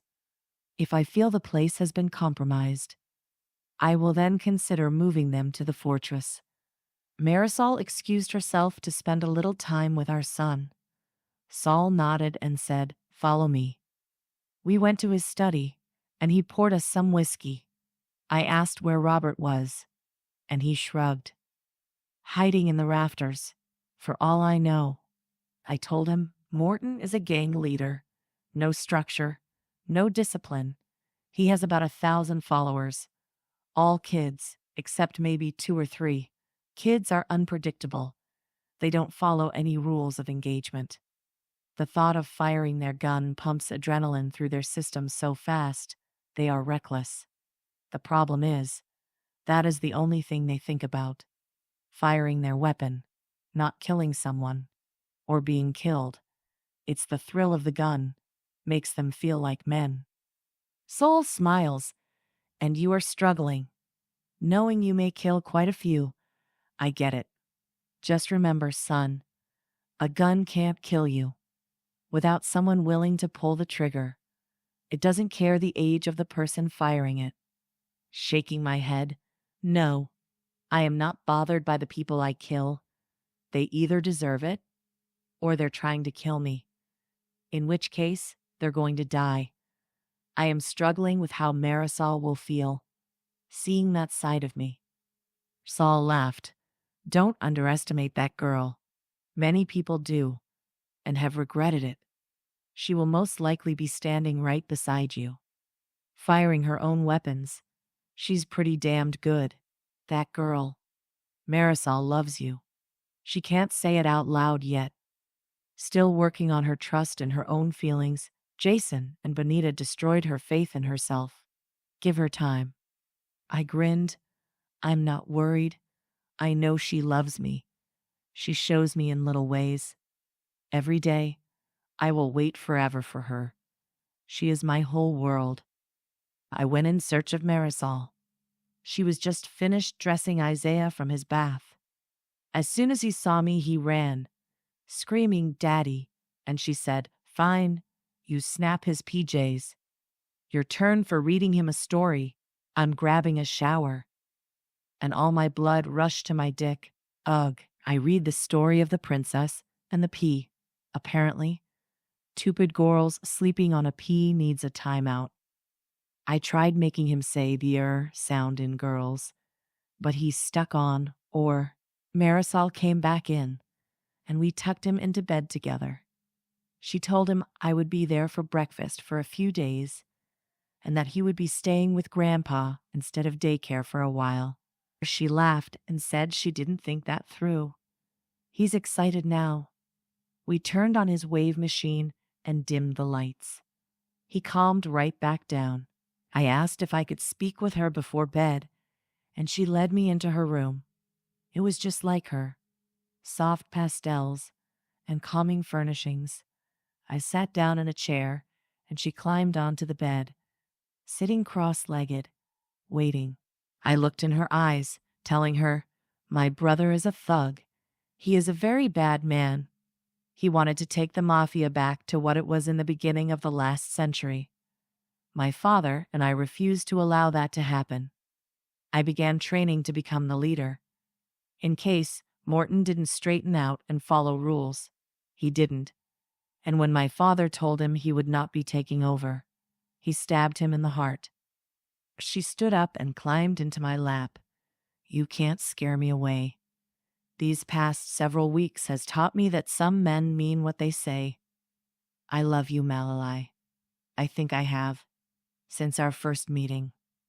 I stood up, still holding her in my arms. I reached in my pocket and pulled out a box. 3 years ago, I met a girl. I spent the most amazing night of my life. And when I woke, she was gone. I was crushed. I sent my men out. Every day, I never stopped looking. I bought this. That day. The day you disappeared. Will you marry me, Marisol Andrews? Will you finally make an honest man of me? She laughed and said, "As proposals go, that was not too shabby. Yes, Kai, absolutely yes. I will marry you." I slipped the 5-carat diamond on her finger and said, "If you want something different, we can go shopping." She looked puzzled and asked, "Why would I want something different? This ring spoke to your heart. Now it speaks to mine. I wouldn't want any other one. It's perfect." Chapter 11. We're engaged. Marisol's POV. At breakfast, Robert asked Kai if he had spoken with me about Isaiah. I respond, "I will allow you time to spend with Isaiah, supervised. For now, I would prefer you not be alone with him." He nodded, thanking me and saying he understood, and he wouldn't push for more. I smiled. I appreciate that. I said, "We have an announcement. Malachi and I are engaged." Grandpa hooted and laughed. "Best damned news I've heard this decade." He congratulated us. Then Kennedy. Isaiah asked what engaged means, and I let Kai field that one. I dressed for the office and went down to grab my keys, but Kai was already waiting, dressed in his Armani suit, looking like a GQ cover. He grins, "I'm your chauffeur for the rest of the week. I hijacked an office so I can do a few things. I don't want to be away from you until I have a concrete plan to take Morton down." I smiled. "Are you hearing me complain? I get to be with you. See you. Every day. I can't wait." We headed out, and he grabbed a coffee for each of us before we made it to the office. All my employees were waiting to get inside, so we let them in, and I went to work. Alan told us we hadn't found anything pertaining to who had used my computer, but we are trending about pilfering authors by promising sign-on payments. Fuck, I went over to Kai's temporary office and told him what Alan had said. Should I meet with some media journalist? Will it make a difference? He shook his head. No, love. We will hold a press conference after we locate the traitor. Then we will expose them and announce the email as fraudulent. I nodded and said, I can afford to take the hit. It just pisses me off. I am just so confused. Why do this? I want to know who it is. Then I want to know why. Kai pulled me into his arms. My amore, I have an idea. Once we have video evidence of the culprit, we can release a statement. I would like to announce our engagement as well." I gasped. "Is that wise? Your brother will try anything to hurt you." "I couldn't stand it. If anything happened to you, Kai," he smiled, and said quietly, "Damn, I had forgotten how it feels, having someone care about your well-being. You make me so happy. I love you, Marisol." I snuggled deeper into his arms. "I love you, Malachi. I believe I have always loved you, and was just too stubborn to admit it.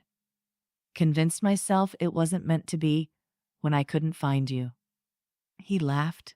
"Yeah, poor Kennedy threatened to lock me up. To think, if I had seen one picture, taken the time to really look at the photos in Saul's house, I would have found you." I shook my head. "I believe everything happens for a reason. I didn't go to the bar that night to pick up a man. Susanna just wanted to help me drown my sorrows. I didn't plan on serving my virginity up on a silver platter. I damn sure didn't consider pregnancy. Yet, it all happened. I had to fall apart so we could fall together." We spent the afternoon watching video. 2 hours in, we saw Donna unlocking the office door and running to shut the alarms. Then she allowed a man to come in and unlocking my office for him. She said, "I don't know what you're planning or why. This is a one-time thing, and as long as my money is in my account by morning, I don't care." She walked down the corridor to the tech center and erased the surveillance video, not realizing it was uploaded and backed up in the cloud. As soon as motion activated it, I sighed. Punching her desk extension, I asked her to come to my office for a moment. Susanna asked, "What are you going to do?" I sneered and replied, "Obviously, not what I want to do." Since murder is frowned upon in our oh-so-polite society, Donna walked in, and her eyes immediately noticed Kai on my left, behind me, Kennedy on my right, looking every inch the intimidating mafioso they are. Kennedy whispered, "Bet I can make her shit her pants." I grinned and shook my head, telling Donna to take a seat. "You weren't as careful as you thought, Donna. While you were busy trying to erase the evidence of your betrayal, you were woefully uninformed." She sputtered, "I am not sure what you mean, Miss Andrews." I smiled and nodded. "Of course, you don't know. None of my lesser employees know. My surveillance is always backed up, immediately. Impossible to erase or tamper with, unless you know exactly where to look." She started shaking her head and crying. Kai snarled, "Save your useless tears, traitor. Your only hope now is to be honest. Who is the man you allowed in here to sabotage your employer's reputation?" She stammered out, "I don't know. He said his name was Joe, and I wasn't entitled to more information. I needed money. My little brother needs surgery. His insurance only covers half. This Joe knew about it somehow. He said his boss would pay for the surgery. If I just let him into your office, Miss Andrews?" I listened to the tone in her voice and knew she wasn't lying. Her information was virtually useless. I told her, "Clean out your desk. You no longer work here. Consider what this Joe character paid you. Your severance. You have 10 minutes to be out of this office and out of this building. If you are still here after that, I will have you arrested for corporate espionage." She hurried out, with Alan following. He volunteered to be her escort out of the building. Susanna said, "I will start interviewing tomorrow to replace her. My screening process will be a hell of a lot more stringent." Kai said, "Dulce, I think we need to run full background checks on all your employees." I agreed and said, "With the exception of Suz and Alan. They are family, and I will never subject them to such humiliation." Kennedy laughed. "I would never even think to run a background on them. It would be like running one on you." I laughed with him and told him, "Run away. I am an open book. The only questionable characters I know are you two." Kai laughed and responded, "I have no problem giving you all the answers you want," and pulled me up, 𝐻𝒂𝒐𝒏 me. Susanna gasped and asked, "Is there something I need to be aware of?" I grinned and replied, "Oh, yeah, that. We're engaged." Chapter 12, Come On, 30 Days. Look, Malachi's POV. It's been a week since we discovered who betrayed Mandrew. Kennedy had completed all the background checks, even Donna's. Absolutely nothing popped that would indicate any of them would betray her. Donna's background came back clean as a whistle. It's true what they say. Everyone has a price. Morton had apparently crawled back under his rock.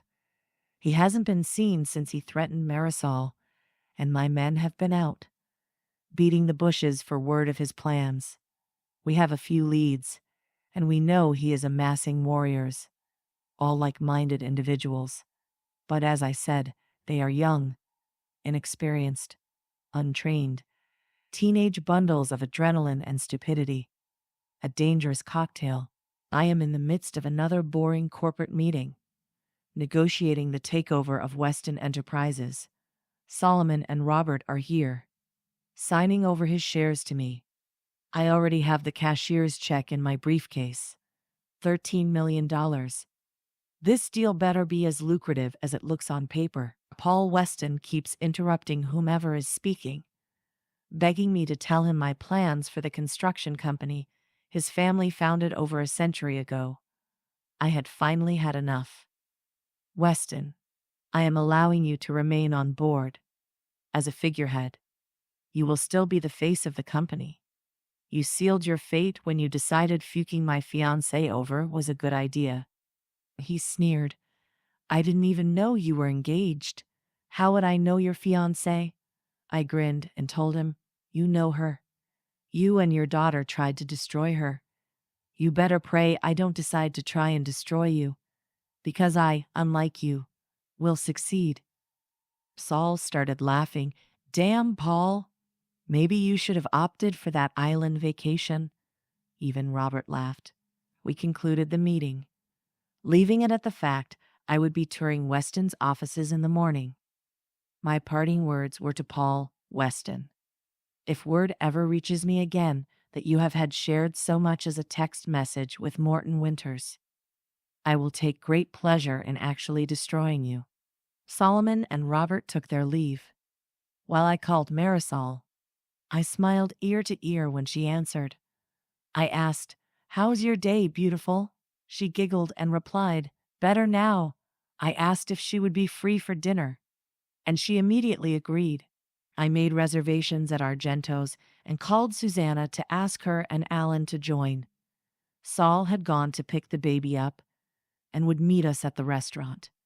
I planned a small birthday party for my girl and wanted to surprise her. I waited to tell everybody until the last minute. Less chance of spoiling it. Kennedy walked into my office and said, "The flowers and balloons are being delivered to Argento's as we speak. Marisol's gift is ready, just awaiting your approval and signature." I grinned and hopped up. "Let's get going then. Time's a-wastin'," and moved out the door past him. Heading to the jeweler's, I had designed a necklace with a male figure, my birthstone and name engraved, a female figure, Marisol's name and birthstone, between them both, a smaller male figure, with our son's name and birthdate, as well as his stone. It was arranged in such a way we could add any other children simply by shifting Isaiah's figure. I met Marisol in her office and literally had to close her laptop. She looked up and grinned. It was just emails I needed to get out to London. I nodded and unabridged, while she laughed and said, "I swear." I laughed and led her out to my car. Everyone was already waiting when we walked in. She grinned from ear to ear when everyone yelled, "Surprise." She looked at me and whispered, "You're the best. You remembered. And you did this. Thank you, babe. I love you." I could die a happy man if those 3 words were the last I ever heard. What power this woman holds over me. I will never get enough of her. We all enjoyed a great meal of varying pastas and were enjoying a drink. While we waited on tiramisu, Susanna asked, "So, when are we planning a wedding? Is a big event or a small intimate affair? Do you have a venue in mind?" Marisol looked at me with a panic-stricken expression. I smiled and responded, "Marisol and I haven't discussed any of the particulars yet, but I assure you, it will be soon. I vowed to myself this time I would not touch her until we were married. If you asked me, I would let you know. Yesterday wouldn't have been too soon for our wedding day. Abstinence is a bitch, and this has been building for 3 years." Marisol blushed her signature beautiful shade of red, while the rest of us laughed. She whispered, "You didn't do it with anybody else either, all this time?" And the thought crosses my mind. She said, "Either," meaning I am the only man she has ever been with. That filled me with such an inordinate amount of pride, like it was actually my accomplishment and not hers. I smiled and whispered back, "After you, no other woman could compare. I'm not capable of being with anyone else. I love you, and the memory of you lived in my soul. I couldn't betray my soul." She threw her arms around my neck and kissed me with all the love she felt for me. The best kiss of my life. We were both out of breath when we separated. I rested my forehead against hers, allowing us to gain control. She turned to the table at large. 1 month. We get married in 1 month, Susanna said. Thank God. The sexual tension rolling off you two is stifling and sickening.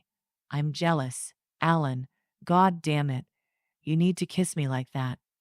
We all laughed, and I realized another reason Susanna and Alan mean so much to Marisol. They always have her back. They're her Kennedy. We talked about the wedding, got the major details ironed out. Small, intimate affair at Saul's mansion, 25 guests each side, catered, live music. Then the schedule, cocktails and hors d'oeuvres. At 5, sunset ceremony. At 6 to 7, dinner at 8, then dancing till dawn. My plan is a completely different style of dance, and done alone, with my gorgeous bride. Yep, come on, 30 days. Chapter 13. Best reevaluate your priorities. Third person's POV. The first week of planning went well. Into the second week, Malachi was becoming a groomzilla. Saul has threatened to knock him out and keep him sedated until the ceremony. Marisol has tried to compromise. Malachi wants to move the ceremony to the banquet room of Column Towers. She said they would keep it as a backup plan, should anything happen, like rain or atomic bombs. He wanted tall floral arrangements on every aisle. She tucked him into small hanging baskets on the aisle posts, so as not to obstruct the view of the guests. Every day was a new day. Marisol was headed to her office, and Malachi had to go to his own downtown. He had several meetings for projects he was bidding on, and one meeting to discuss a majority merger with a supply franchise. Marisol got to her office, and Susanna met her. I have cleared your calendar. Our appointment at Claire's bridal is at 11. Marisol grinned. It feels like we're playing hooky like we did in 3rd grade. They headed down to the town center and walked into Claire's. They chose 6 dresses to start, and the third one Marisol tried was the dress, mermaid style, hugging her curves in all the right places, with a sweetheart neckline off shoulder sleeves, with crystal beading and sequins that caught the light like fireflies. Both girls cried at how beautiful she looked. They headed to a diner for a bite to eat, just as they ordered. Marisol heard a voice say, "No, I found her. You may all go back to your posts." She smiled and asked Malachi, Am I the her you found? I wasn't missing. I was shopping. He grinned. That's all well and good, but you slipped your guard. So yes, I was looking for you. She gasped and asked, how did I slip my guard? I didn't mean to. I forget they're around most of the time. He looked at her in confusion and immediately called Kennedy. I want the guards on Marisol's detail in my office by 1. Send my guard to me here. They will stay with her today. Marisol laughed. I'm still her, Suz. My lovely fiancé seems to have forgotten my name. Kai laughed and said, oh, you got jokes. Little miss, I'm leaving my office and not telling anyone. Susanna cracked up. Alan knew. Damn, girl, you called it. Now it's just like playing hooky in 3rd grade. Both girls busted out laughing, leaving Malachi wondering what the hell they were laughing at. The women went back to their offices, and Malachi had a meeting at one of his businesses. After he dealt with his security, they separated at the diner. Once Malachi was satisfied Marisol had enough coverage, just as she had ended a consultation with a new author. Malachi barged into her office and grabbed her up out of her chair. We have to go. Now. And was pulling her out the door. Marisol hollered to Susanna about locking up. As soon as they were in the car, Marisol turned and faced him. Talk to me. He sighed and rubbed his forehead. Approximately 20 men rushed the mansion. They blasted through the back fence. Robert and Saul were both hit. I don't know their conditions as yet. Saul was hit protecting Isaiah. We are going to get our son. Then the hospital. Marisol was out of the car and running for her son before Kennedy had it stopped. Malachi stepped out. He told a housemaid to pack bags for Marisol and Isaiah. He was moving them into the penthouse, at least for now. Kai spoke lowly to Kennedy. Identify the dead. I want to run background on them. Then we call the cops. Only after we gather our evidence first. Get some workers in here tonight. I want the doors fixed and that back wall. Pay them double. If they finish tonight. Only if they finished, otherwise, regular pay. Marisol handed Isaiah to Malachi. I don't want to wait here for the cops. They can get our statements at the hospital. Nothing much we can tell them anyway. Malachi took her in his arms, holding her close. He said, I'm sorry, so sorry. We will find out who is responsible. She growled out, You fucking right we will. He tried to kill our son. I will feed him his nuts. Right before I slice his throat. Kennedy said, Mama bear hella pissed. Kai chuckled and said, Hell hath no fury. Marisol said, I am not scorned. Well, I was once.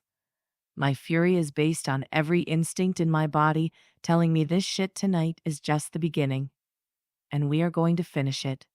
Malachi smiles and asks, There will be times we will be teetering on the edge of legality.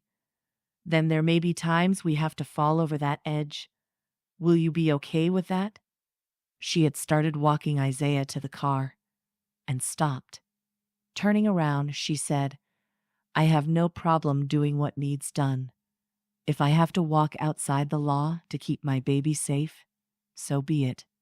By the time they had reached the hospital and got upstairs, they could hear yelling that somebody better tell him something. Asking where his son and great-grandson were, Marisol hurried into his room. Laying Isaiah down beside Saul, he pulled Isaiah into his arms.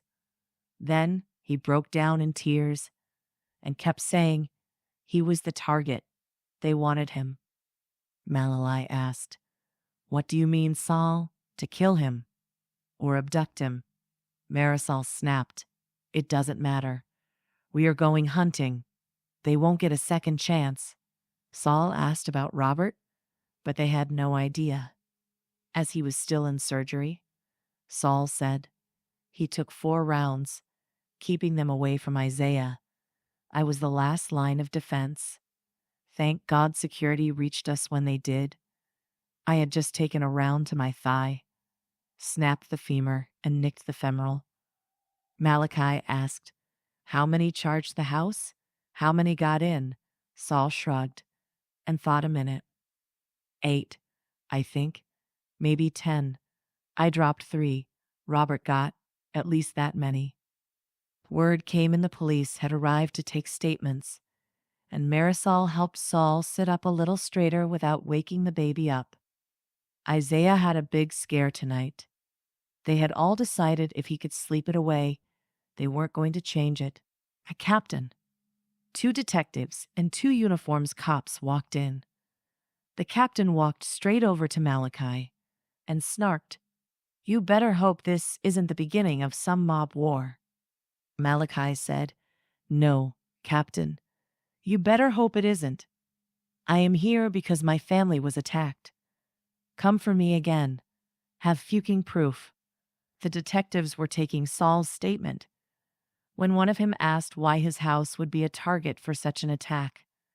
Saul looked him in the eye and deadpanned, "I sent out engraved invitations, asshole. Didn't your department get one?" One of them threatened to arrest Saul for obstruction, and he laughed. "Oh, by all means, please do. My attorneys will hang yours out to dry. Get out there. Find the people who did this. Before I do your job for you. You won't like my methods of investigation." The captain turned back to Malachi and said, "I meant what I said, Winters. You and your brother keep it off my streets." Malachi had the man by the throat. "Funny, I didn't mention Morton, but now I see whose pocket you're riding around in. Best reevaluate your priorities." Chapter 14. Let's go with that. Marisol's POV. Robert was out of surgery. Stable but critical. I have mixed feelings, because he didn't hesitate to protect Isaiah, even at the cost of his own life. We are waiting to see him. The doctors told Kai Robert was in recovery and would be moved to ICU soon.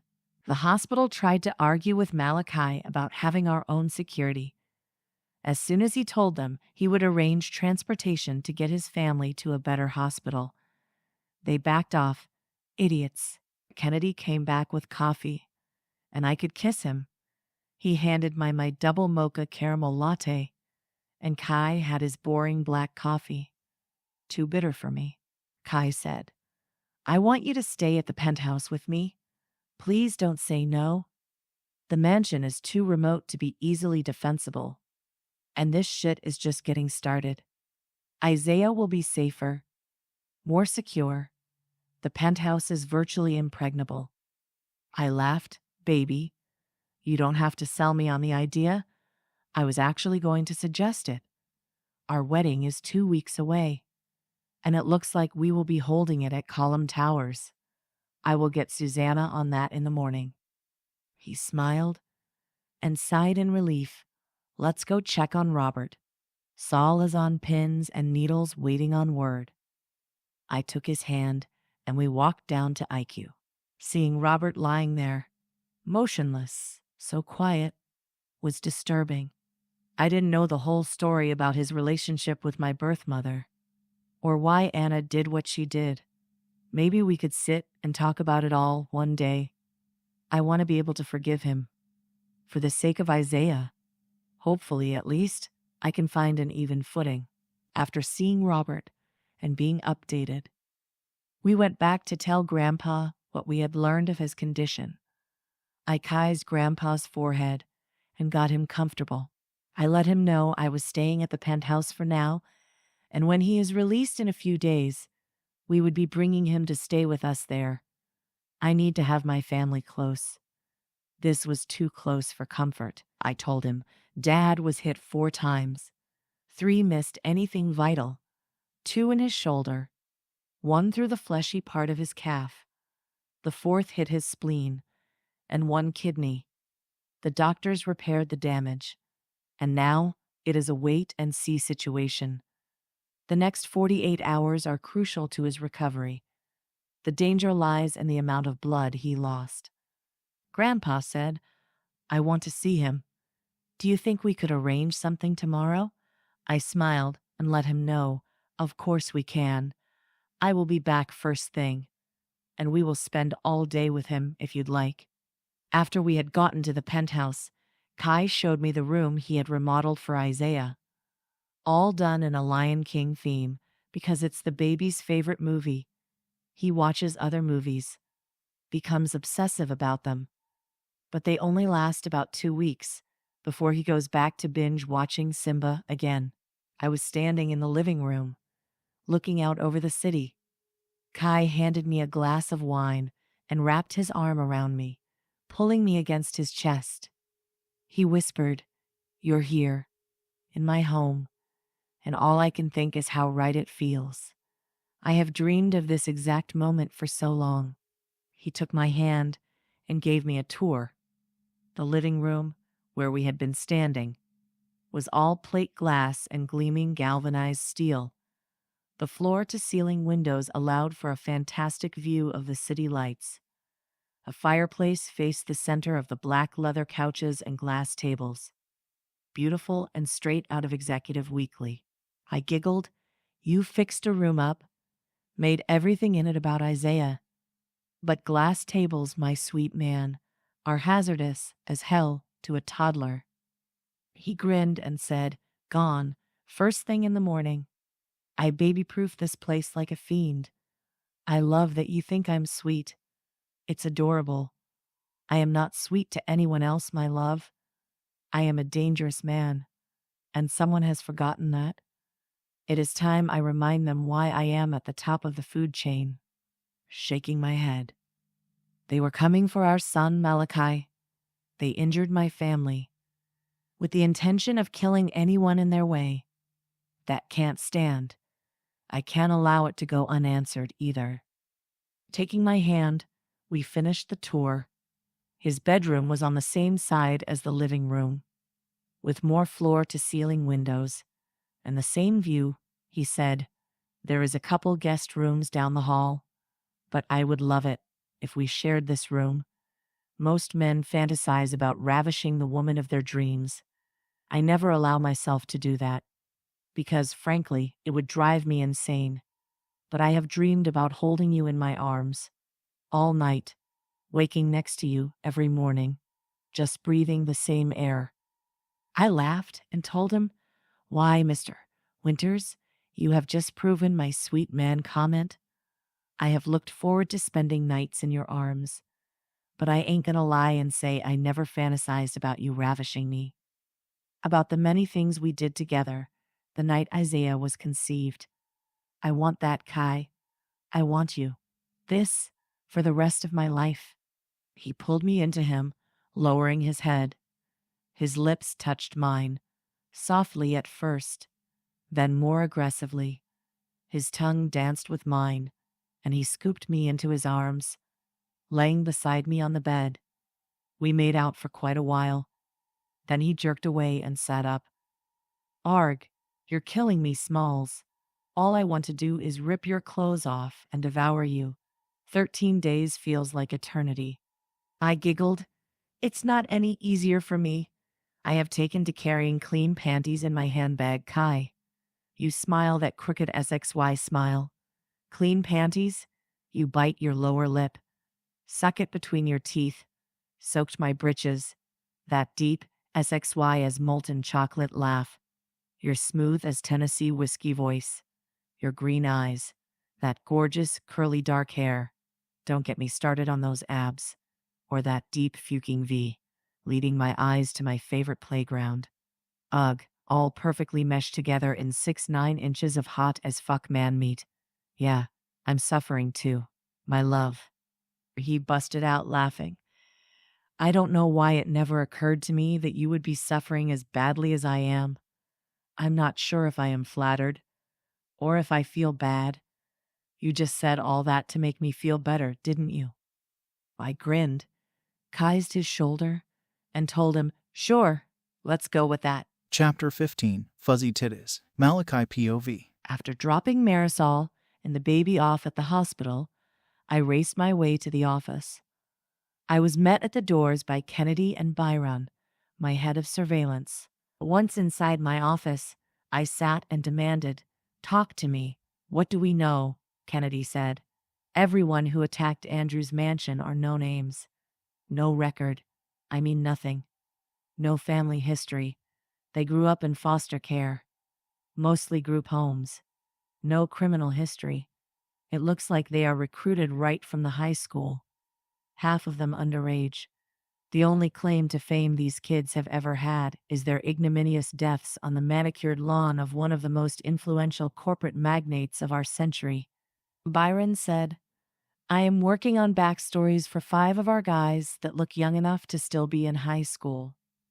Going to plant them in the foster care system as troublemakers and rabble-rousers. Hopefully 1 or more will catch the eye of the recruiters." I nodded and told him, "No unnecessary chances. I don't want our people harmed. I want them GPS chipped. Make sure any cameras or listening devices can't be detected, and are waterproof. If they are approached, I absolutely want to know immediately." I turned to Kennedy. "I want eyes on Weston. Morton has to have been in contact with him, and find out how in the fuck my son's identity was revealed." Kennedy asked, "Are we certain the baby was the target? Maybe we got it wrong. What if Solomon or Robert were the actual marks?" I growled. "Solomon overheard them saying they were there for the kid. Their words. How the fuck did they know Isaiah was there? Or that he is my son? Stop wasting my goddamn time and find me some fucking answers." He practically ran from the office. Byron hot on his heels. This frustration is mounting, and my family is in danger. I will burn this world to the ground before 1 hair on their heads is harmed. I called Marisol, and as soon as she answered, my voice must have still reflected my anger. She asked, "Is Kennedy's head still on his shoulders?" I chuckled. She knows me so well, for now. He keeps serving up platitudes and trying to placate me. I can't guarantee he keeps it. She laughed, and then told me Saul is being Satan incarnate, the worst patient the hospital has ever had.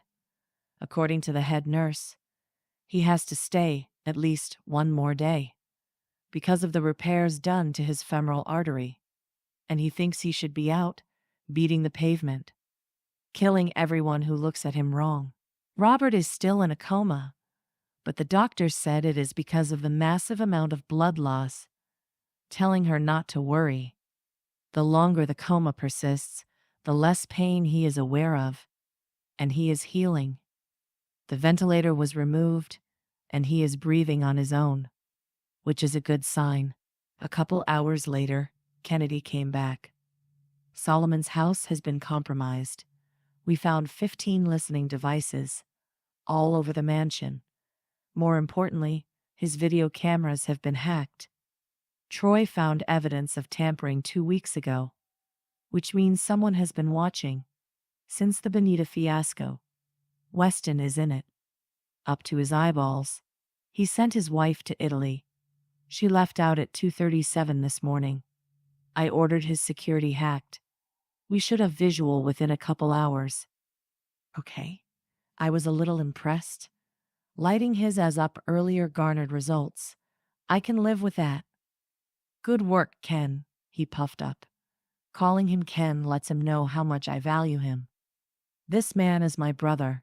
We grew up together, went through our military service together, fought, cried, and laughed together. He matters, and I need to make sure he knows that. Kennedy, about earlier. He held up his hand. Stop, Kai. Just don't. I am not so sensitive as to believe that anger was directed at me. It was the situation. Marisol is my sister now. Isaiah, my nephew. That makes Solomon and Robert family. And for family, we ride or die. Byron knocked, and Kennedy let him in.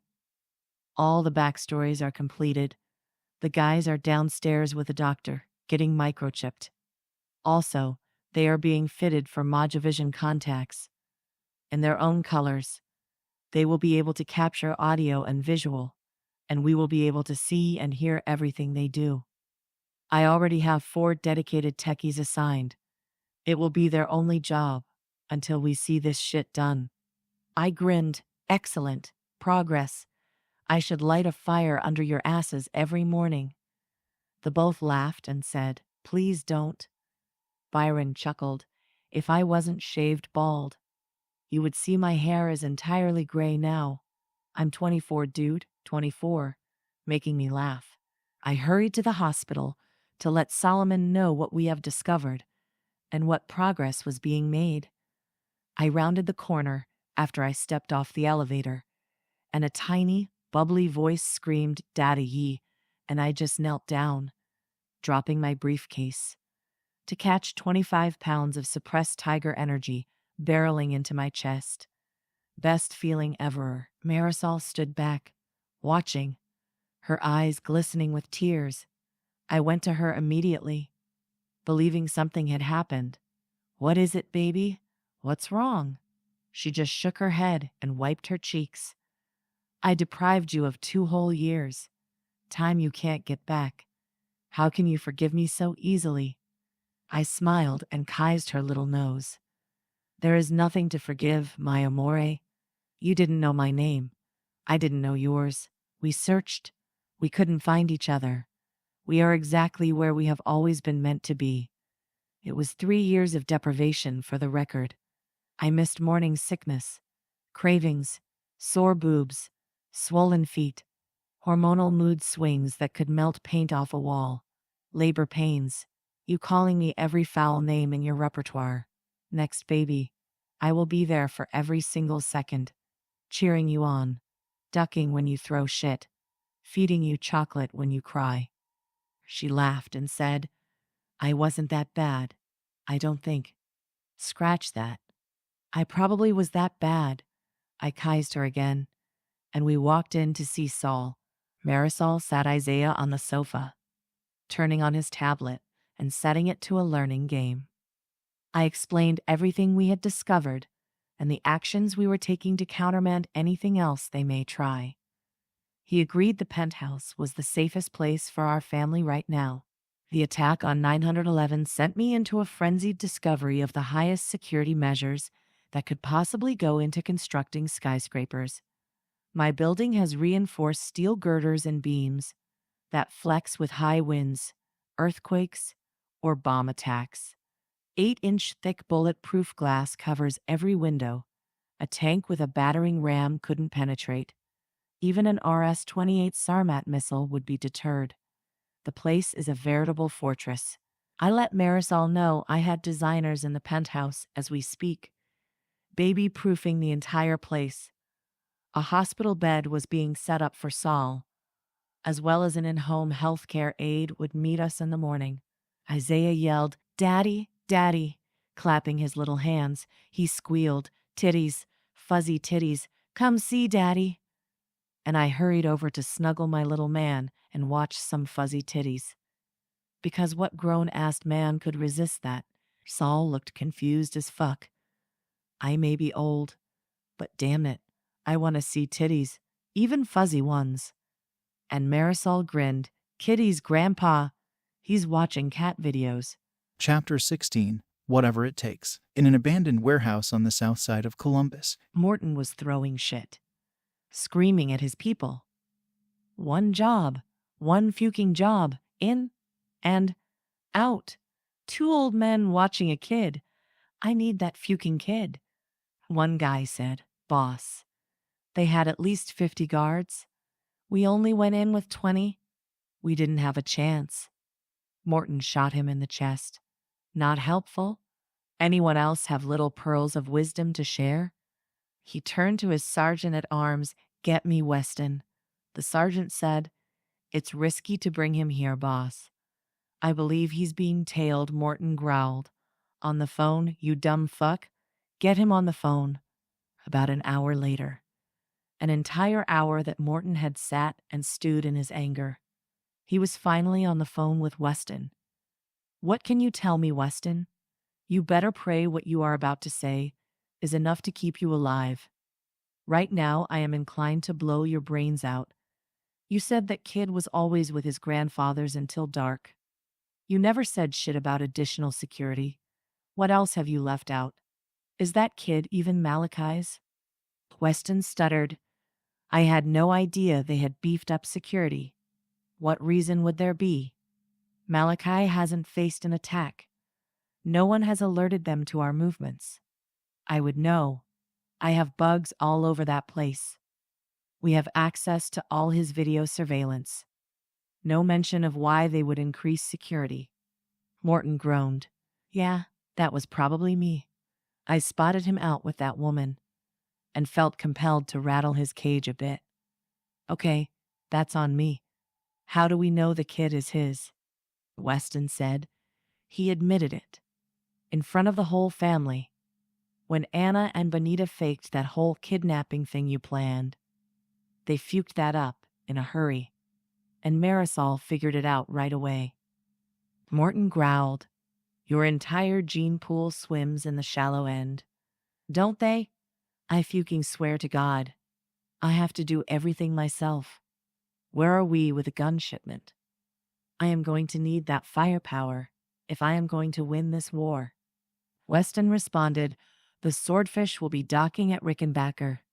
3 days, 4:45 a.m., 2,000 fully automatic AK-47s and ammo. They will be offloaded into warehouse number 817. Port Authority has been compensated to sign off on the inspection of the cargo.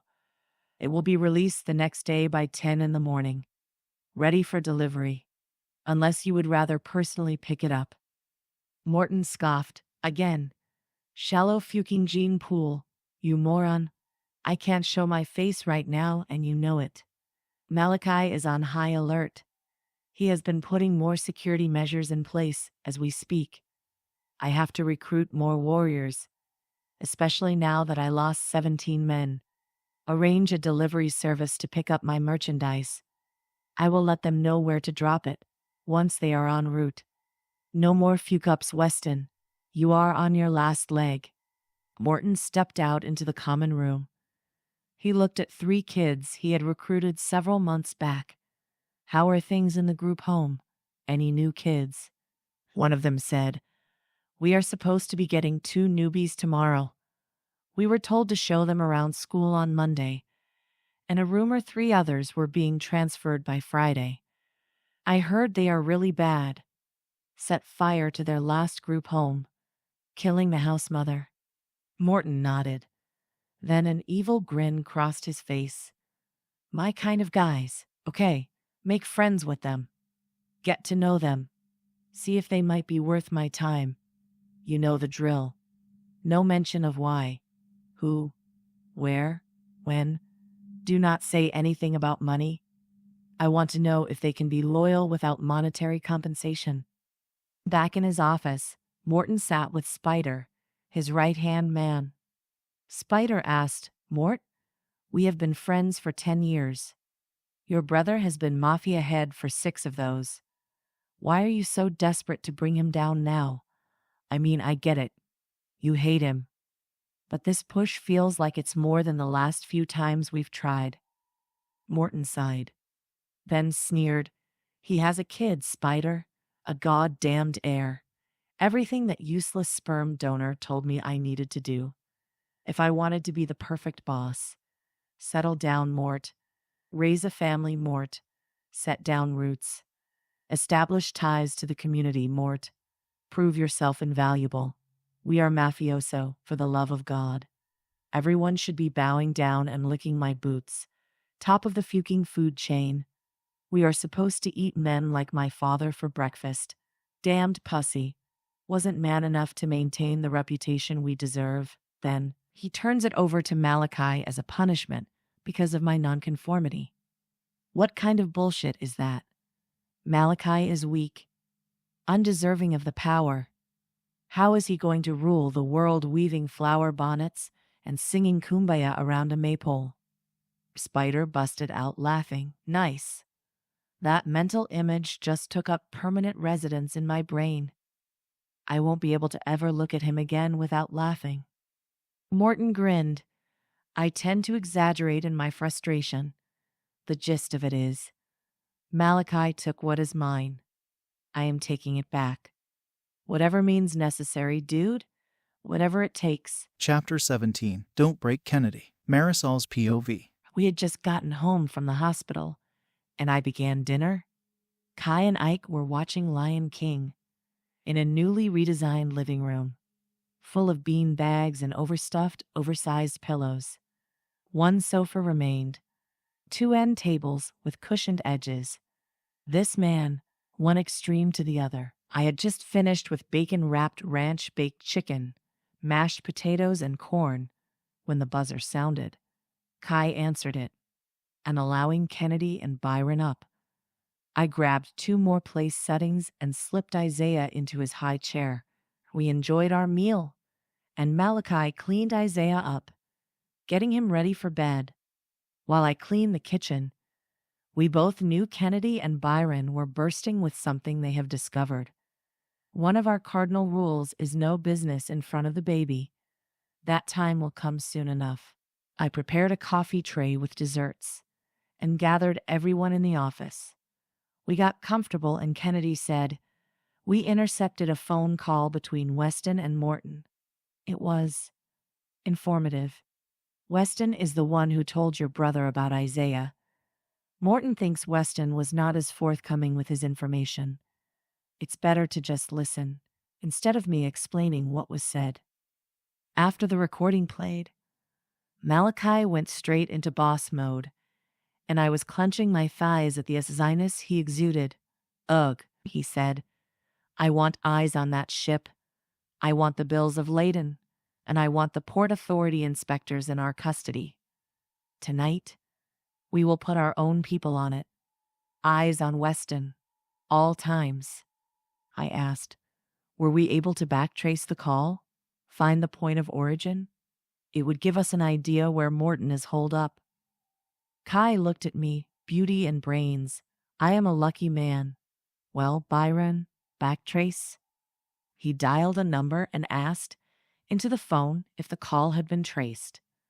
After he hung up, he told us they didn't, that the 2 guys who usually handle that weren't on duty. Kennedy said, "Isn't that like Tech 101 PR something? First thing you learn at computer school? I just thought everyone could do that." I laughed and said, "I have a driver's license." "Doesn't mean I can fly a plane," he asked. "What?" Malachi said, meaning she learned to drive a vehicle. "Doesn't mean every vehicle operates the same. Everybody has something they specialize in." I said, "Okay, we dropped the ball. This time, he is going to be gunning for Weston. Once his shipment delivery goes south, he's already suspicious and frustrated. Only he and Weston know about the guns, so it stands to reason he will believe Weston is a traitor." Kai said, "Absolute truth. We need to get Weston into custody. No move on him until the time Morton expects delivery. Now, how are we going to work this?" Kennedy said, "Morton will have eyes on that shipment.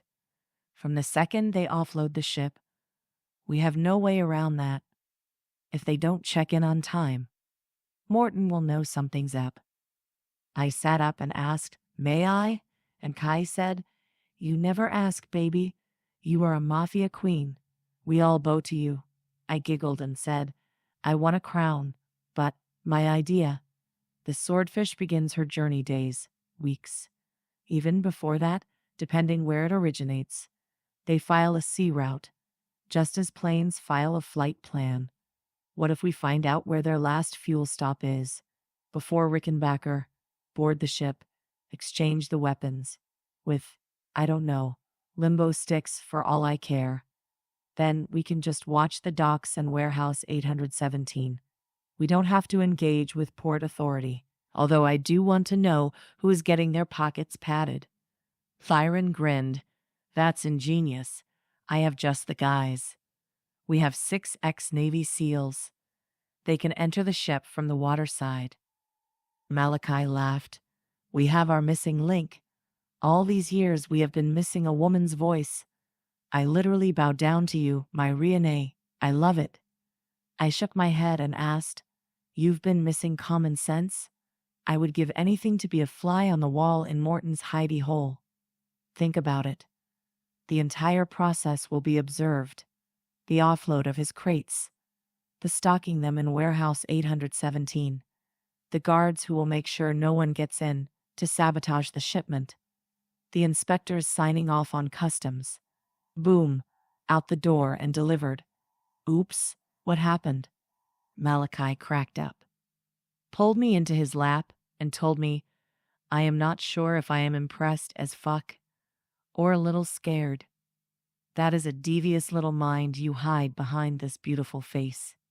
Kennedy laughs. "Yeah, but I love the way that mind works. This plan is solid, foolproof. It can't be tied back to us. In the event this ever gets to the tribunal in Italy." I sit up. "Wait, what? Tribunal? What?" Malachi laughed. "Kennedy, if you broke my bride, I break your neck." He laughed and said, "Mafioso started in Italy. It is still a very big deal over there. They have 8 godfathers and 1 don sitting on the tribunal, mostly for turf wars, power struggles, which is what this is. Both of those. Morton wants our territory. He also wants to be mafia head. If he can kill Kai, the tribunal will have to recognize Morton as the last of the winter's bloodline." I snarled. "He wants to kill my baby? He thinks I would sit idly by while he kills my baby? My husband? That piece of shit is a dead man walking. If he dares, even thinks to dare." Malachi whispered, "Baby, are you broken? Can I break Kennedy now?" making me laugh. I shook my head. "No, don't break Kennedy." Kennedy looked up and said, "Yeah, no, good plan. Let's go with that. Don't break Kennedy." We all laughed. I think he's really scared. Chapter 18. Am I Yours? Malachi's POV. We brought Saul home the next afternoon. He's a dick. Just saying. He complained about everything. The television is too high. The bed moves too fast. The sheets are itchy. It's too bright. Marisol finally yelled, "No wonder you and Isaiah get along so well. You're both 2-year-olds. Damn, Grandpa, shut up. We can change whatever you aren't happy with. So make a list, and we will get started." "That old fuck," he said. "I guess it's all right. It will do." My eyes damned near popped out of my head. He was just bitching to hear himself talk. Marisol smiled and winked at me, letting me know she knew exactly what he was doing. She handled him like the mom she is. That's a pretty nifty little trick all mothers seem to have. We got Saul settled and met with Kennedy in the office, so Isaiah could be with us. He was running around chasing a bunny. That didn't exist. "I worry for our future." Kennedy asked, "What's little man doing?" Marisol giggles and tells him in all seriousness, "He's chasing a bunny, only he can see. He's fine. He won't bother you, unless you step on the bunny. I know this because I stepped on the bunny once. He bit me, just so you know." I busted out laughing, and Kennedy's face was a study in horror, while Marisol just smiled sweetly and sat down. Kennedy said, "The team is on the way to intercept the swordfish. We should know something by nightfall. Are you still wanting to bring Weston in, or wait to see the fallout?"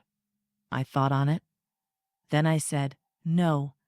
If this goes according to plan, both Morton and Weston will have solid alibis. He should be safe. The piece of shit is related to Marisol, so I guess he lives." Marisol said, "That bastard isn't related to me at all. I think I have only seen him 4 or 5 times my whole life. He is the father of that succubus and grandfather to her demon spawn. Not to me. Thank God." We laughed, and Kenneth said, "That how you really feel?" making me laugh again. She grinned. Okay. I get a little passionate. Sue me." The phone rang. Answering it, I found out Robert was awake. Marisol and I headed out to the hospital. After much arguing with Kennedy about staying with Isaiah and Saul, all he had to do was listen out for the baby. He was napping for God's sake. Robert was still groggy, but coherent. He asked immediately about Isaiah, then his dad. He said, "I am so sorry, Marisol, for everything. I was so wrong. I lived riddled with guilt. I cheated on my wife. I promised to spend my life making it up to her. At the expense of you. I am not a good parent, but you are. And when they started talking about taking your baby, I couldn't let anyone else hurt you." She had tears rolling down her cheeks. "I want to forgive you. I know I am grateful. So very grateful for what you did. We will take this one day at a time. Maybe I can find my dad, the one who went away on my 8th birthday. There's a story there.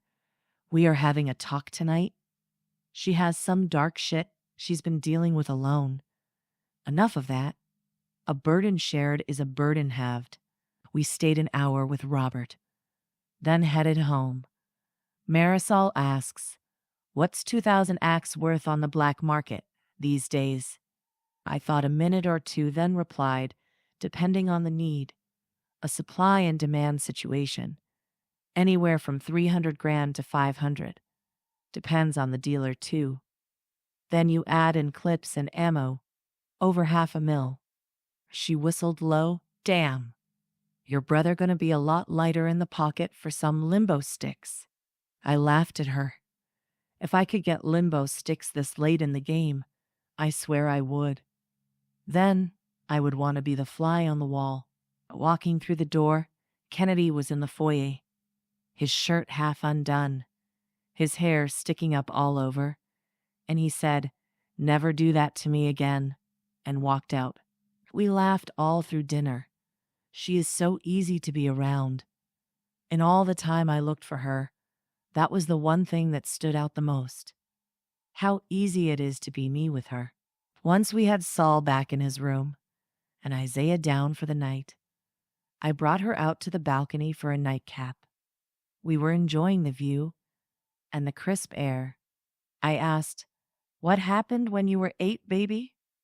She was quiet for the longest time. I didn't think she was going to tell me. I worried I had offended her by asking.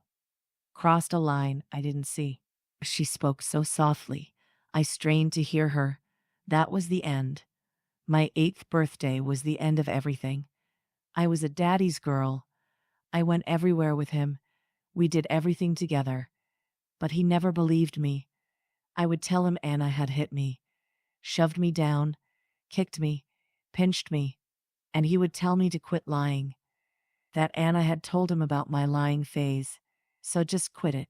I was standing at the top of the stairs with Benita and Anna, my 8th birthday, and Anna said, "Wonder what your dad will say when you try to lie your way out of this." She shoved me down the stairs just as Benita grabbed a hold of me.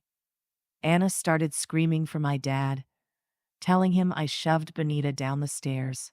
Apparently, she had broken her arm, so I was to blame. I told my truth, over and over. Each slap, each punch, always Anna. Robert didn't stop her, though. I told my truth. 3 days, she beat me, then locked me in a closet. Every day, for 3 days, and still, I told my truth. After that, I didn't speak to any of them. I didn't take meals with them. Grandpa came and got me. I was sent back to visit, but I never stayed, and I didn't talk. By my 14th birthday, they had stopped bothering trying to get me to talk. I was blown away. I whispered, "I am so sorry you went through that. I can't imagine your tender soul withstanding that and still remaining so wholesome." She laughed. "Oh, I'm not. I learned to fight. I have a fast and hard temper. No one will ever raise a hand to me again, and no one better ever think to hurt what's mine."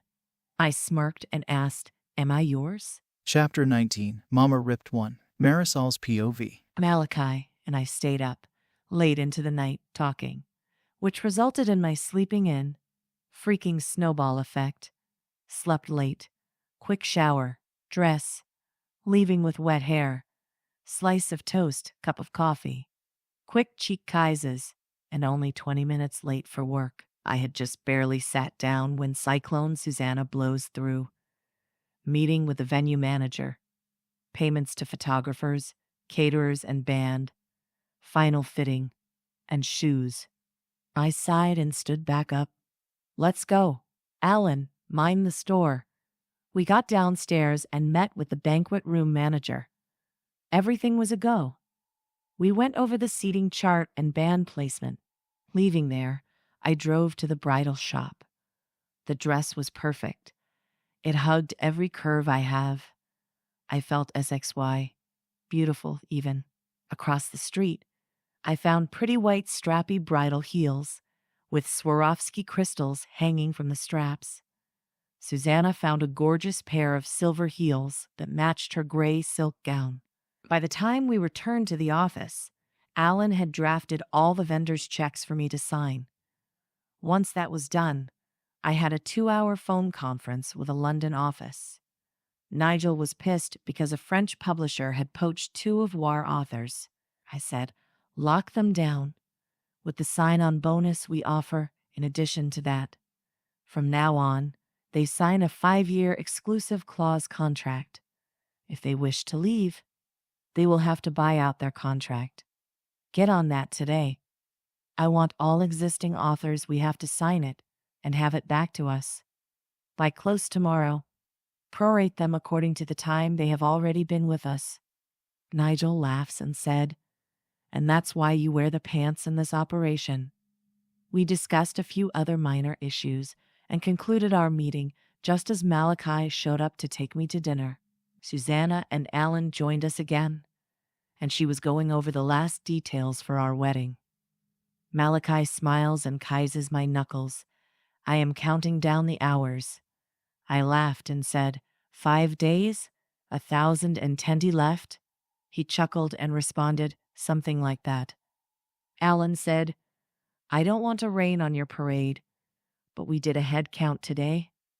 I sent out 50 invitations, then 50 emails to alert your guests to the change of venue. I nodded and told him, thank you for that. I doubt all 50, well 100 with plus ones, will show. Alan shook his head. That's not it. I sent out 50 engraved invitations with 1 RSVP card inside. To date, we have received 100 RSVP cards back. Someone is duplicating the cards.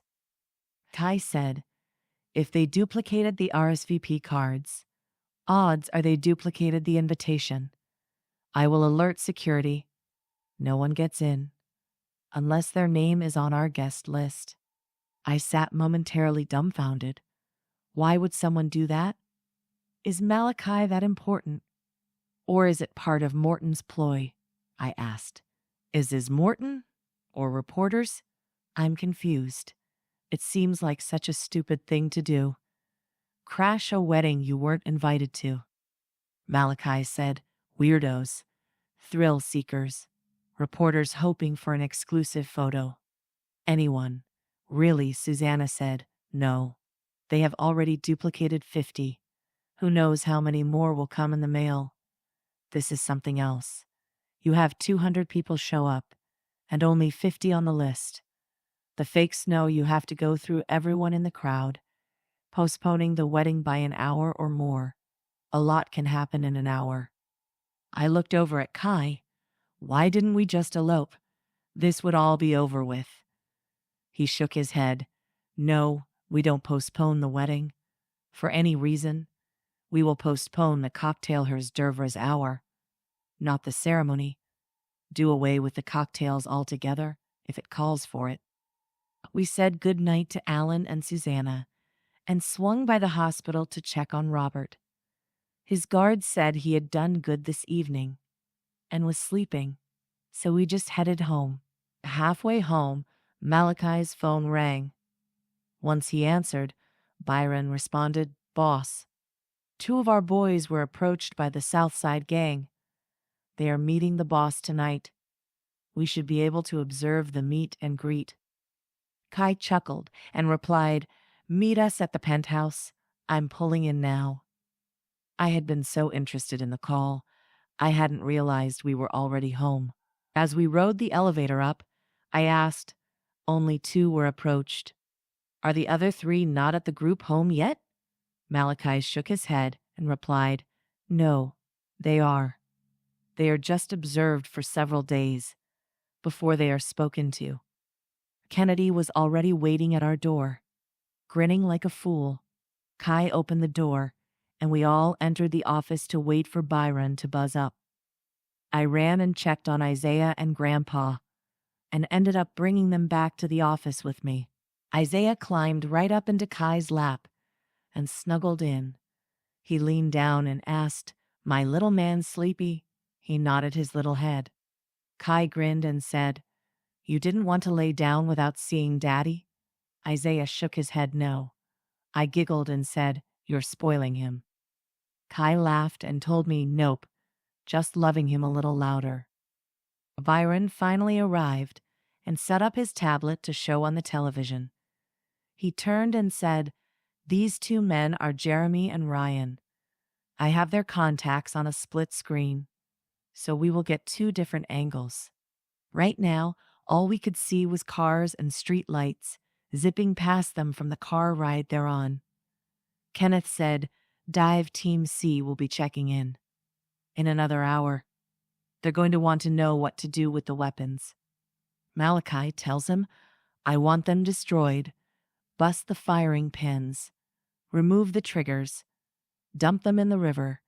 I don't care. Melt them down. Whatever you think best. But I want proof they have been done away with. Absolute proof." We turned our attention to the television. Jeremy and Ryan were thrown into an abandonment warehouse, or it looked abandoned. 50 guys proceeded to jump them. I heard Kai lowly say into a mouthpiece, "You're going to have to let them mark you. Remember, you are teenagers, not rangers today. But give it to them enough that they know if they fuck around, they'll find out." After Ryan went down the 5th time, I hit my feet. I shit you not, that bastard is mine. The night we move on him, I want to beat the shit out of him. Hurt our boys as some kind of hazing bullshit. That is straight up street thug bullshit. Still jumping newbies in? Isn't your dumbass brother like 30? Man needs to grow the fuck up. Kennedy started chuckling. Byron said, "Damned if we ain't got us a mama bear." "You go, mama. Rip Em a new one," Kennedy said. "I'd pay to see that." Isaiah looked up at his dad and asked, "Mama ripped one?" "Sure. Everybody had a meltdown at that. Men." Chapter 20, It's Honeymoon Time. Malachi's POV. Robert came home from the hospital yesterday, just in time for the wedding today. Saul is walking Marisol down the aisle. I doubt, even if Robert was well enough, Marisol would ask him to do it. She's still working on forgiving him. I am on the ground floor, watching the doorman. There is a crowd of over 300 people outside. My men inside Morton's gang haven't heard anything about it being them, causing this mayhem. I step to the door and address the crowd. "If your name is not on this list, you will not be allowed inside." I don't know who, and I certainly don't know why, but only 50 official invitations went out. Whatever your game is, we aren't playing. You don't have to go home, but you can't stay here. Walking back inside, Kennedy handed me a whiskey. "It's your wedding day, brother. Let us handle that nonsense. It is literally in my job description." I smiled and shrugged. I just want this day to be perfect for Marisol. The priest is even christening Isaiah with his new surname. Kennedy grinned. "No shit? That's awesome, bro. Little man finally coming into his own. Our prince." I ordered the cocktail hour to be pushed back until 2 hours after dinner. Drunk people like hors d'oeuvres, right? Either way, This ceremony will proceed on time. It's all I care about anyway. Byron came over and told me the majority of the people out there were reporters, all hoping for photographs of the ceremony. I told him that there would be no photos of my bride. A press statement will be released in the morning. He nodded and went outside to deliver my message. Our guests had finally gotten seated. Robert was wheeled in and sat in front. I stood at the altar with the priest and Kennedy. Perfect by Ed Sheeran began to play. Susanna came up the aisle first, followed by my little munchkin, who stopped at every seat to say hello on his way to me. I couldn't help it. He had me smiling so big at his antics. Then the music changed to the bridal march. The doors opened, and there stood a vision in ivory. Her smile was radiant. She never took her eyes off mine. I stepped forward and took her hand in mine. I whispered, "You are the most beautiful thing I have ever seen." She giggled and said, "You clean up so nice." The priest read the traditional ceremony. Then it was our turn to recite the vows we had written. I have spoken in public 1,000 times. I have never been as nervous as I was in that moment. Marisol, my Marisol, I never believed in love at first sight. But then there was you. I couldn't believe my luck. I was convinced the heavens were finally smiling on me. It took us 3 long years that are just a blip in time now. I have you. You have me. This is forever, my amore. There will never be another love as perfect as ours. I love you. I will always love you. She teared up and smiled through them. Whispered, "Shit, that was good." I laughed and waited to hear hers. Malachi, because of you, I know what love is supposed to be. Because of you, I have been given the greatest gift a person can ever receive. Because of you, I now understand what it means to love unconditionally and to be loved unconditionally. I am never more me than I am when I am with you. I love you. You and our son are my very reason. The priest announced he would christen Isaiah, and the boy was having none of it. He twisted and turned, stomped his little feet, until Marisol used a tone that would have made me sit up and take notice. 2 words, and the little one was as quiet and still as a mouse. "Young man," that was all she said, and Isaiah was done. Once the ceremony was completed, and everyone had been seated, we were introduced as Mr. and Mrs. Winters. Then Isaiah was introduced to the crowd. Isaiah Solomon Winters. My chest swelled with pride. My family, the nanny, and the healthcare staff had taken Saul, Robert, and Isaiah upstairs to the penthouse, and I took my bride to the dance floor. Kennedy and Byron each danced with her. She bugged Byron about our boys, wanting to make sure they were okay. She's really a mother hen, but all the guys love her for it. Several people came over to talk to me about business or protection matters. My wife, my wife, loved that. Politely told anyone that business would wait until we returned.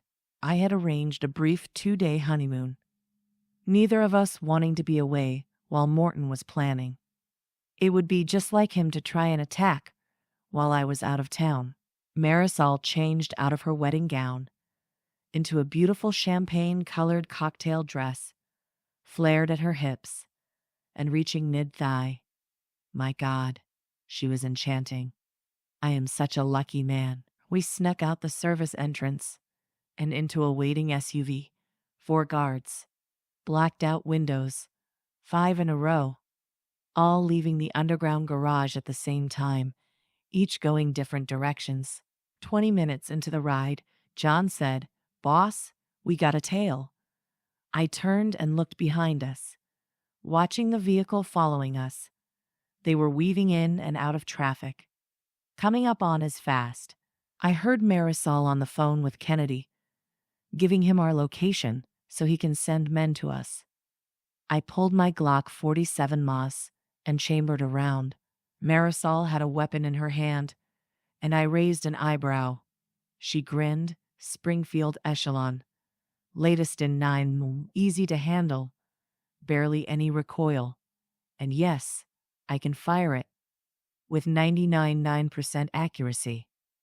Will this woman ever fail to surprise me? I am impressed.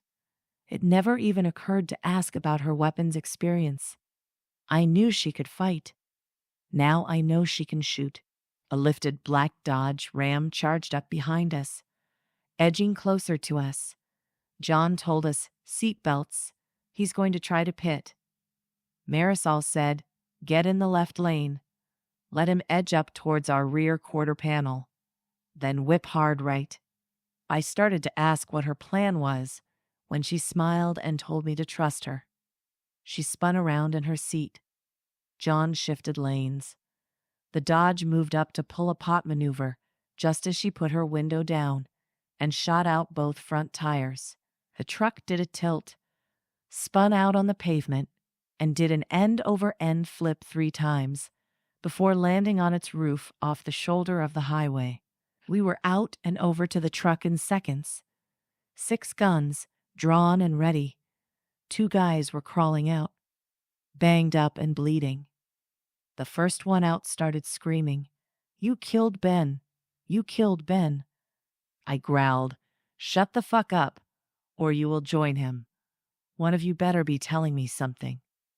2 of my guys checked the guy left in the truck, making sure he was dead. We confiscated their weapons and sat them down on the side of the road. Kennedy and Byron pulled up at the same time the police captain did. I watched him step out of his vehicle and march up to me.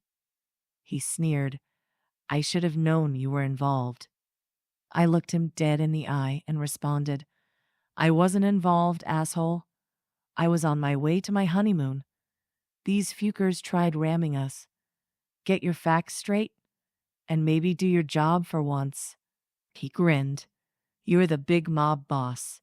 These punks shouldn't be any problem for you." Marisol asked, "Why the fuck are you even here? How are you even here? We haven't called for ambulance or police presence. How do you know?" He snarled, "Watch your tone. A passing motorist called it in, and I was nearby. I took the call." Marisol said, "I call bullshit. We made sure to be away from any traffic so as not to risk unnecessary injury. Weren't you a detective working homicide when my husband's father was killed? And the murderer was released on a technicality?" He lunged for her, and Byron grabbed him. "You don't even breathe in our queen's direction." I said, "So I was right. You are riding in Morton's pocket." I looked at Kennedy. "Take these 2 for medical treatment and hold them until I get back." I kissed my bride and said, "It's honeymoon time." Chapter 21, Ready to Kick Some Ass. Third-person POV. Malachi had decided to bring Marisol to the cabin he had purchased years ago to be able to have some quiet time together. The cabin was on a hill, with a lake for a backyard. The trees curled around it, creating a secluded hamlet, soothing and peaceful. What sold Malachi on wanting to own it was the master bedroom. Overlooking the lake, 4 French doors opened to welcome the sounds of the night. A fireplace had been lit, and between the moonlight and the crackling firelight, a soft ambience filled the huge room. Malachi laid Marisol on the bed, lying beside her. "You are so very beautiful. I am so lucky you chose me. I will spend my life proving my gratitude to whatever powers that be who allowed me to love you." Then he kissed her. His hands traveled her body, tracing her curves, cupping and squeezing, his lips caressing every inch his hands had touched, memorizing the feel of her skin under his touch. They made love long into the night, knowing the memory of the perfection of this night would live as long as they drew breath. Marisol didn't want to leave. Malachi promised they would come back often. Isaiah would learn to fish and swim and ice skate, with the lake right in their backyard. The next morning found them heading back into the city. A phone call had ended their idyllic time in their little bubble. Kennedy had let them know they had some disturbing information from the undercover warriors in Morton's camp. Arriving at the penthouse, Malachi called Saul and Robert into his office. "I am sending you both with Isaiah to London. You will stay at Marisol's brownstone in the city commons. We need to know all of you are safe until this is over. In this folder, you will find all the documentation needed for Isaiah to take over the organization. Should I not make it, take this information to Naples. Present it to the tribunal." Saul asked, "Can't Marisol come with us? If it's not safe for Isaiah, it's not safe for her." Marisol smiled. "Grandpa, my place is by my husband's side. We fight together. We die together. It is just the way it must be." After the tears, hugs, and goodbyes, Malachi called in his top officers. Kennedy sat down, while Byron played the recording they had received the night before. As they watched, Morton sat at the head of a long table. The police captain to his right, Paul Weston to his left. There was easily 300 people in the warehouse. They listened to the plans being made. Morton was on the south side of the city, Malachi to the east. They planned on setting fire to Malachi's warehouses on the docks in the west, blowing up Column Towers and Winter's Way, where the penthouse is. The captain said he would keep his cops away to the north. He wanted plausible deniability in the gang war if he was to be an effective asset in the future for Morton. Paul Weston said he had 100 men ready to aid in the takedown. He had all the major weapons stored in his garage. The thugs only had their handguns until they picked them up. Malachi looked at Byron. Byron said, "Already on it. A raid is taking place as we speak. Weston will be brought to the basement cells here. The weapons destroyed." Marisol asked, "Is the location of Morton's hideout known?" At Kennedy's nod, she said, "Call our men. We are gearing up.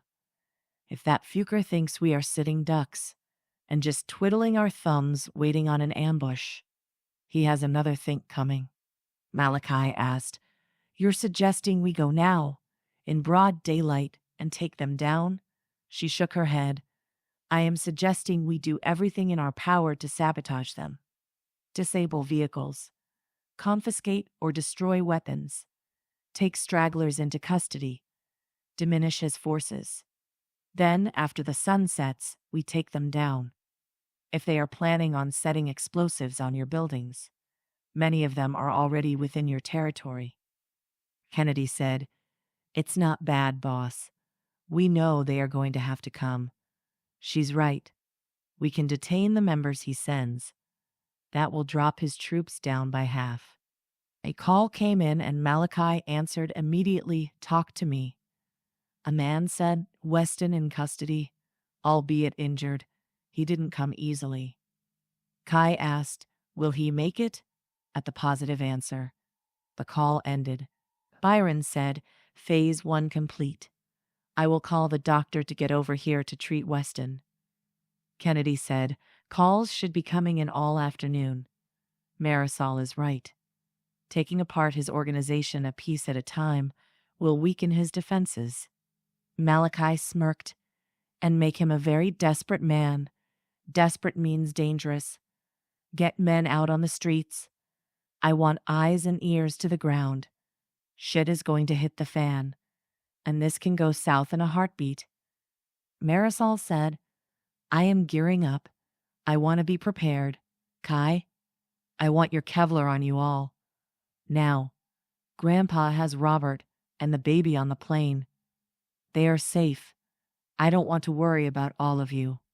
Taking out her cell, she dialed Susanna. When she answered, Marisol said, "You and Alan evacuate the towers. Do it now and make sure everyone goes home. I need you both to hunker down. Stay inside. Do not open your doors to anyone, but me or Malachi." Hanging up, she walked out to get outfitted with what she would need. By the time she was ready, She was carrying 3 handguns, 6 Chinese stars, 4 throwing knives, and 6 daggers. Her black camouflage pants held Kevlar pads, protecting her femoral arteries. She had her vest on, as well as a Kevlar-protected flak jacket. Susanna called her back, telling her the building is evacuated and locked down. She tried asking what was happening, but Marisol stopped her and said, "We were made aware of a bomb threat, honey. I am just not taking any chances." She walked back into the office, 40 pounds heavier, and noticed Malachi dressed nearly identically to her. He smiled and asked, "Ready to kick some ass?" Chapter 22. Worth Killing For. Third person. Malachi and Marisol left Winter's Way. With Kennedy and Byron, they had already called all their warriors to arms and scattered them around the city. As they were nearly to the highway, an explosion ripped through the city. Kennedy said, "Column towers." As glass and debris rained down all over the downtown area in a 10-block radius, they stayed on course to get to the south side. Malachi and Kennedy each dialed their phones. Malachi said, "Report." He listened, then asked, "Casualties?" He threw the phone and yelled, "Fuck." Marisol took his hand and quietly said, "We grieve later. Right now, we avenge the innocent. It's time for payback. We need to fuel our rage." Kennedy said, "We have nearly 100 in custody. Our guys are making their way to the warehouse where Morton was last seen. Let's do this. Morton's head will be on a spike by morning." As their caravan flew south down the highway, reports kept coming in. First responders had made it to the scene of the explosion. Still no cops. Fire trucks had arrived on the docks and gotten control of the fires in the warehouses. Over 200 people were hospitalized and over 60 deceased. Malachi's warriors had control of the city. They were declaring a civilian version of martial law, sending people home, clearing the streets. They explained to the population that it was going to get worse before it could get better. Exiting the highway, they saw the warehouse that was their target. There were 10 guards, pacing around the perimeter. Pulling binoculars out, Kai saw 2 of the guards were his men. One signaled to him there was over 100 inside. Malachi searched the area for his warriors. When he realized they were getting into position, he breathed a little sigh of relief.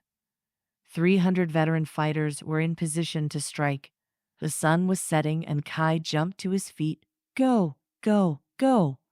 And en masse, the soldiers rose and charged the warehouse. Marisol ran beside her husband, drawing her echelon and chambering a round in preparation. Her left hand touched a knife, reassuring herself it's readied for battle. Malachi waded through the fighting, swinging his knife left and right. He tried not to kill. The majority of the guys they were fighting hadn't even reached 18 yet, kicking the door of the warehouse off its hinges.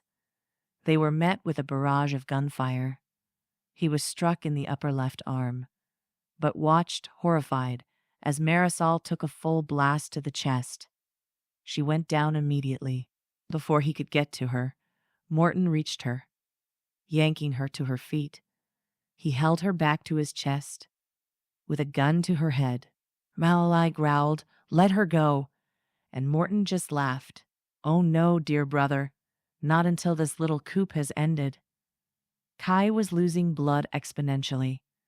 As the adrenaline rushed through his body, he could feel himself getting lightheaded. Morton said, "Have a seat over there. You will see papers laid out, awaiting your signature. They release all your holdings to me, as well as documents relinquishing your title, handing the empire over to me. Once you have done that, the little lady and I will drive away from here. I will release her once I am safe." Malachi snarled, "That's not what's going to happen, Morton. Even if I sign these papers, you will not survive long enough to enter a vehicle, harm my wife again, and you won't walk out of here at all." Morton sputtered, "You're refusing. You think I won't kill this bitch?" He cocked the hammer on his gun, and Marisol said, "Kai, baby, focus on me. Do you trust me?" He nodded, and she nodded back. All this happened as Morton was screaming at her to shut up and yelling at Malachi to sign or she dies. Malachi shook his head and told him it would do no good to sign anything over to you. All the evidence against you for killing father was sent to the tribunal. You've been living on borrowed time. Your pocket cops are being arrested as we speak. Weston is in custody. Half your little boy soldiers have been detained. You lost before you got started." Morton screeched, "Is she worth it, Malachi? Is she worth saving? The only way you can is to hand over the city. You have 10 seconds to choose. Your wife or your kingdom." Malachi chuckled. "I choose both. My wife is my kingdom. Something you won't ever understand. Everything else is just window dressing." Morton yelled, 10 seconds, 10, 9, 8. He counted down, and Malachi never took his eyes off Marisol, his countenance increasingly worried. She asked him to trust her. He was trying at the 2 count. Marisol's left arm flew up and over her head, a dagger in her hand. She sank it into Morton's left eye, and he fell. She landed with him, but scrambled away from his thrashing body. Morton was screaming bloody murder, rolling back and forth. Malachi walked over to him, with his own weapon drawn. Marisol had found her feet and was leaned against a wall. Malachi softly said, "You asked me if she is worth it, if she is worth saving. Morton, she is worth everything to me. She is worth giving up my position, my wealth. She is worth the very last breath in a suffocating world. She is worth dying for." Marisol stumbled her way to her husband, looking down at Morton, staring with his one good eye. She whispered, "And my husband, my man, is worth killing for," as she put a bullet in his brain from her own gun. She yelled for Kennedy to help Malachi. As he fell to the ground, Byron and Kennedy charged through the door, lifting Kai. They raced to the vehicles. Within 20 minutes, Malachi was rushed into surgery. Marisol sat on an uncomfortable chair outside the operating room. Not budging, she waited. Every time the doors opened, she jumped up. 4 hours later, a surgeon came out, Winter's family. She and Kennedy walked over to the doctor and G explained, "I removed the bullet. It snapped the humerus and nicked an artery. He had some muscle damage, but I repaired it. He will be fine. 6 weeks in the cast, probably 2 months of physical therapy. You should be able to see him in an hour or so." He walked away, and Kennedy pulled Marisol into his arms as they both cried. He turned her to help her sit down, and she collapsed in a dead faint. Kennedy yelled for a doctor, getting her into an examination room. Nurses cutting her clothes away. Her breathing had gotten shallow. She was struggling to catch a breath. Once they had gotten her injury exposed, they realized the round that Morton had shot her with hadn't penetrated her Kevlar, but it had bruised her entire chest and broken 3 ribs. Epilogue. Malachi's POV. I opened my eyes, drugged and groggy. Byron sat beside my bed. My first question was, "Where is Marisol?" Byron said, "I'll get Kennedy," and walked out. My heart is racing. I can feel myself panicking. I yell, "Where is Marisol?" Kennedy rushes in. "Calm down, brother. She's down the hall." I growl out, "Why? Why isn't she in here?" He groaned. "She's hurt too. She's, unconscious. But the doctor said she is going to be fine." I said, "Take me to her, and stop shaking your goddamned head." You tell them she and I are to be in the same room at all times. If they give you any shit, you tell them I will buy this dump and turn it into a parking lot. I was wheeled into my angel's room. She laid so still, so pale, a machine helping her breathe. I asked, "What the fuck happened?" She was fine. She saved her own life. She saved mine. What the fuck is going on? Kennedy said the round Morton hit her with broke some ribs, severely bruised her lungs. That's why the machine is breathing for her. Her left lung kept trying to collapse. I sobbed like a baby, tears streaming down my cheeks. I did this. I brought her into this life. I could have lost her, Ken.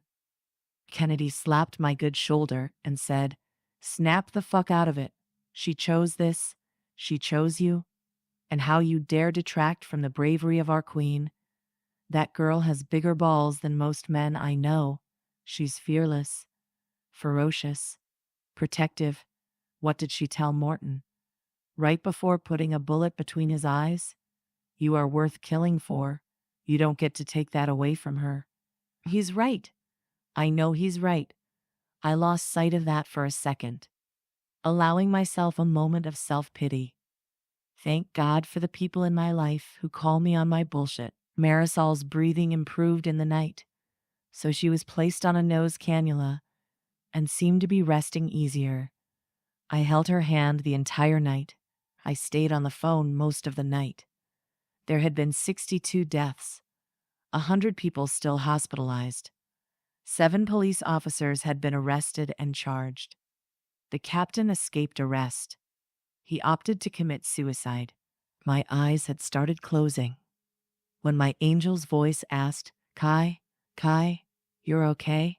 I stood and kissed her forehead. "Yes, my sweet baby, I am fine. It's you I am worried about." She asked, "What happened? Why am I here?" I chuckled and explained everything. She whispered, "Go wake that bastard up so I can shoot him again," making me laugh. The relief I felt was impossible to describe. She's okay. She's going to be okay. We were released 2 days later, and Marisol was happy to be out of there. She had not been the best patient. The doctor made a joke about her not being his most patient patient, and she hit him with a bedpan. An ignorant nurse kept flirting with me, making excuses to touch me, always closing the curtains between mine and Marisol's beds. The days she tried to undress me for a sponge bath, I adamantly denied wanting. Marisol punched her in the eye and drug her out of our room by the hair. Not the best patient.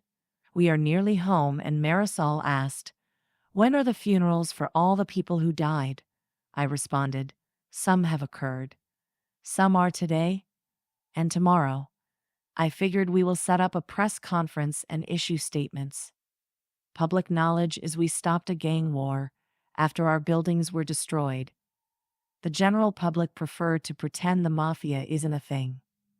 I got her inside our room and propped up with pillows. She pulled me into her and kissed me deeply. She whispered, "You don't get to blame yourself for any of this. I have known what I was getting into." I walked into it with my eyes wide open. "I meant it, my love. I will kill anyone who tries to take you away from me. You are worth killing for." I smiled, kissing her again. "I meant it too. You are worth everything to me. I would give it all up in a heartbeat, as long as, at the end of the day, I have you and our son. You are worth dying for." The end.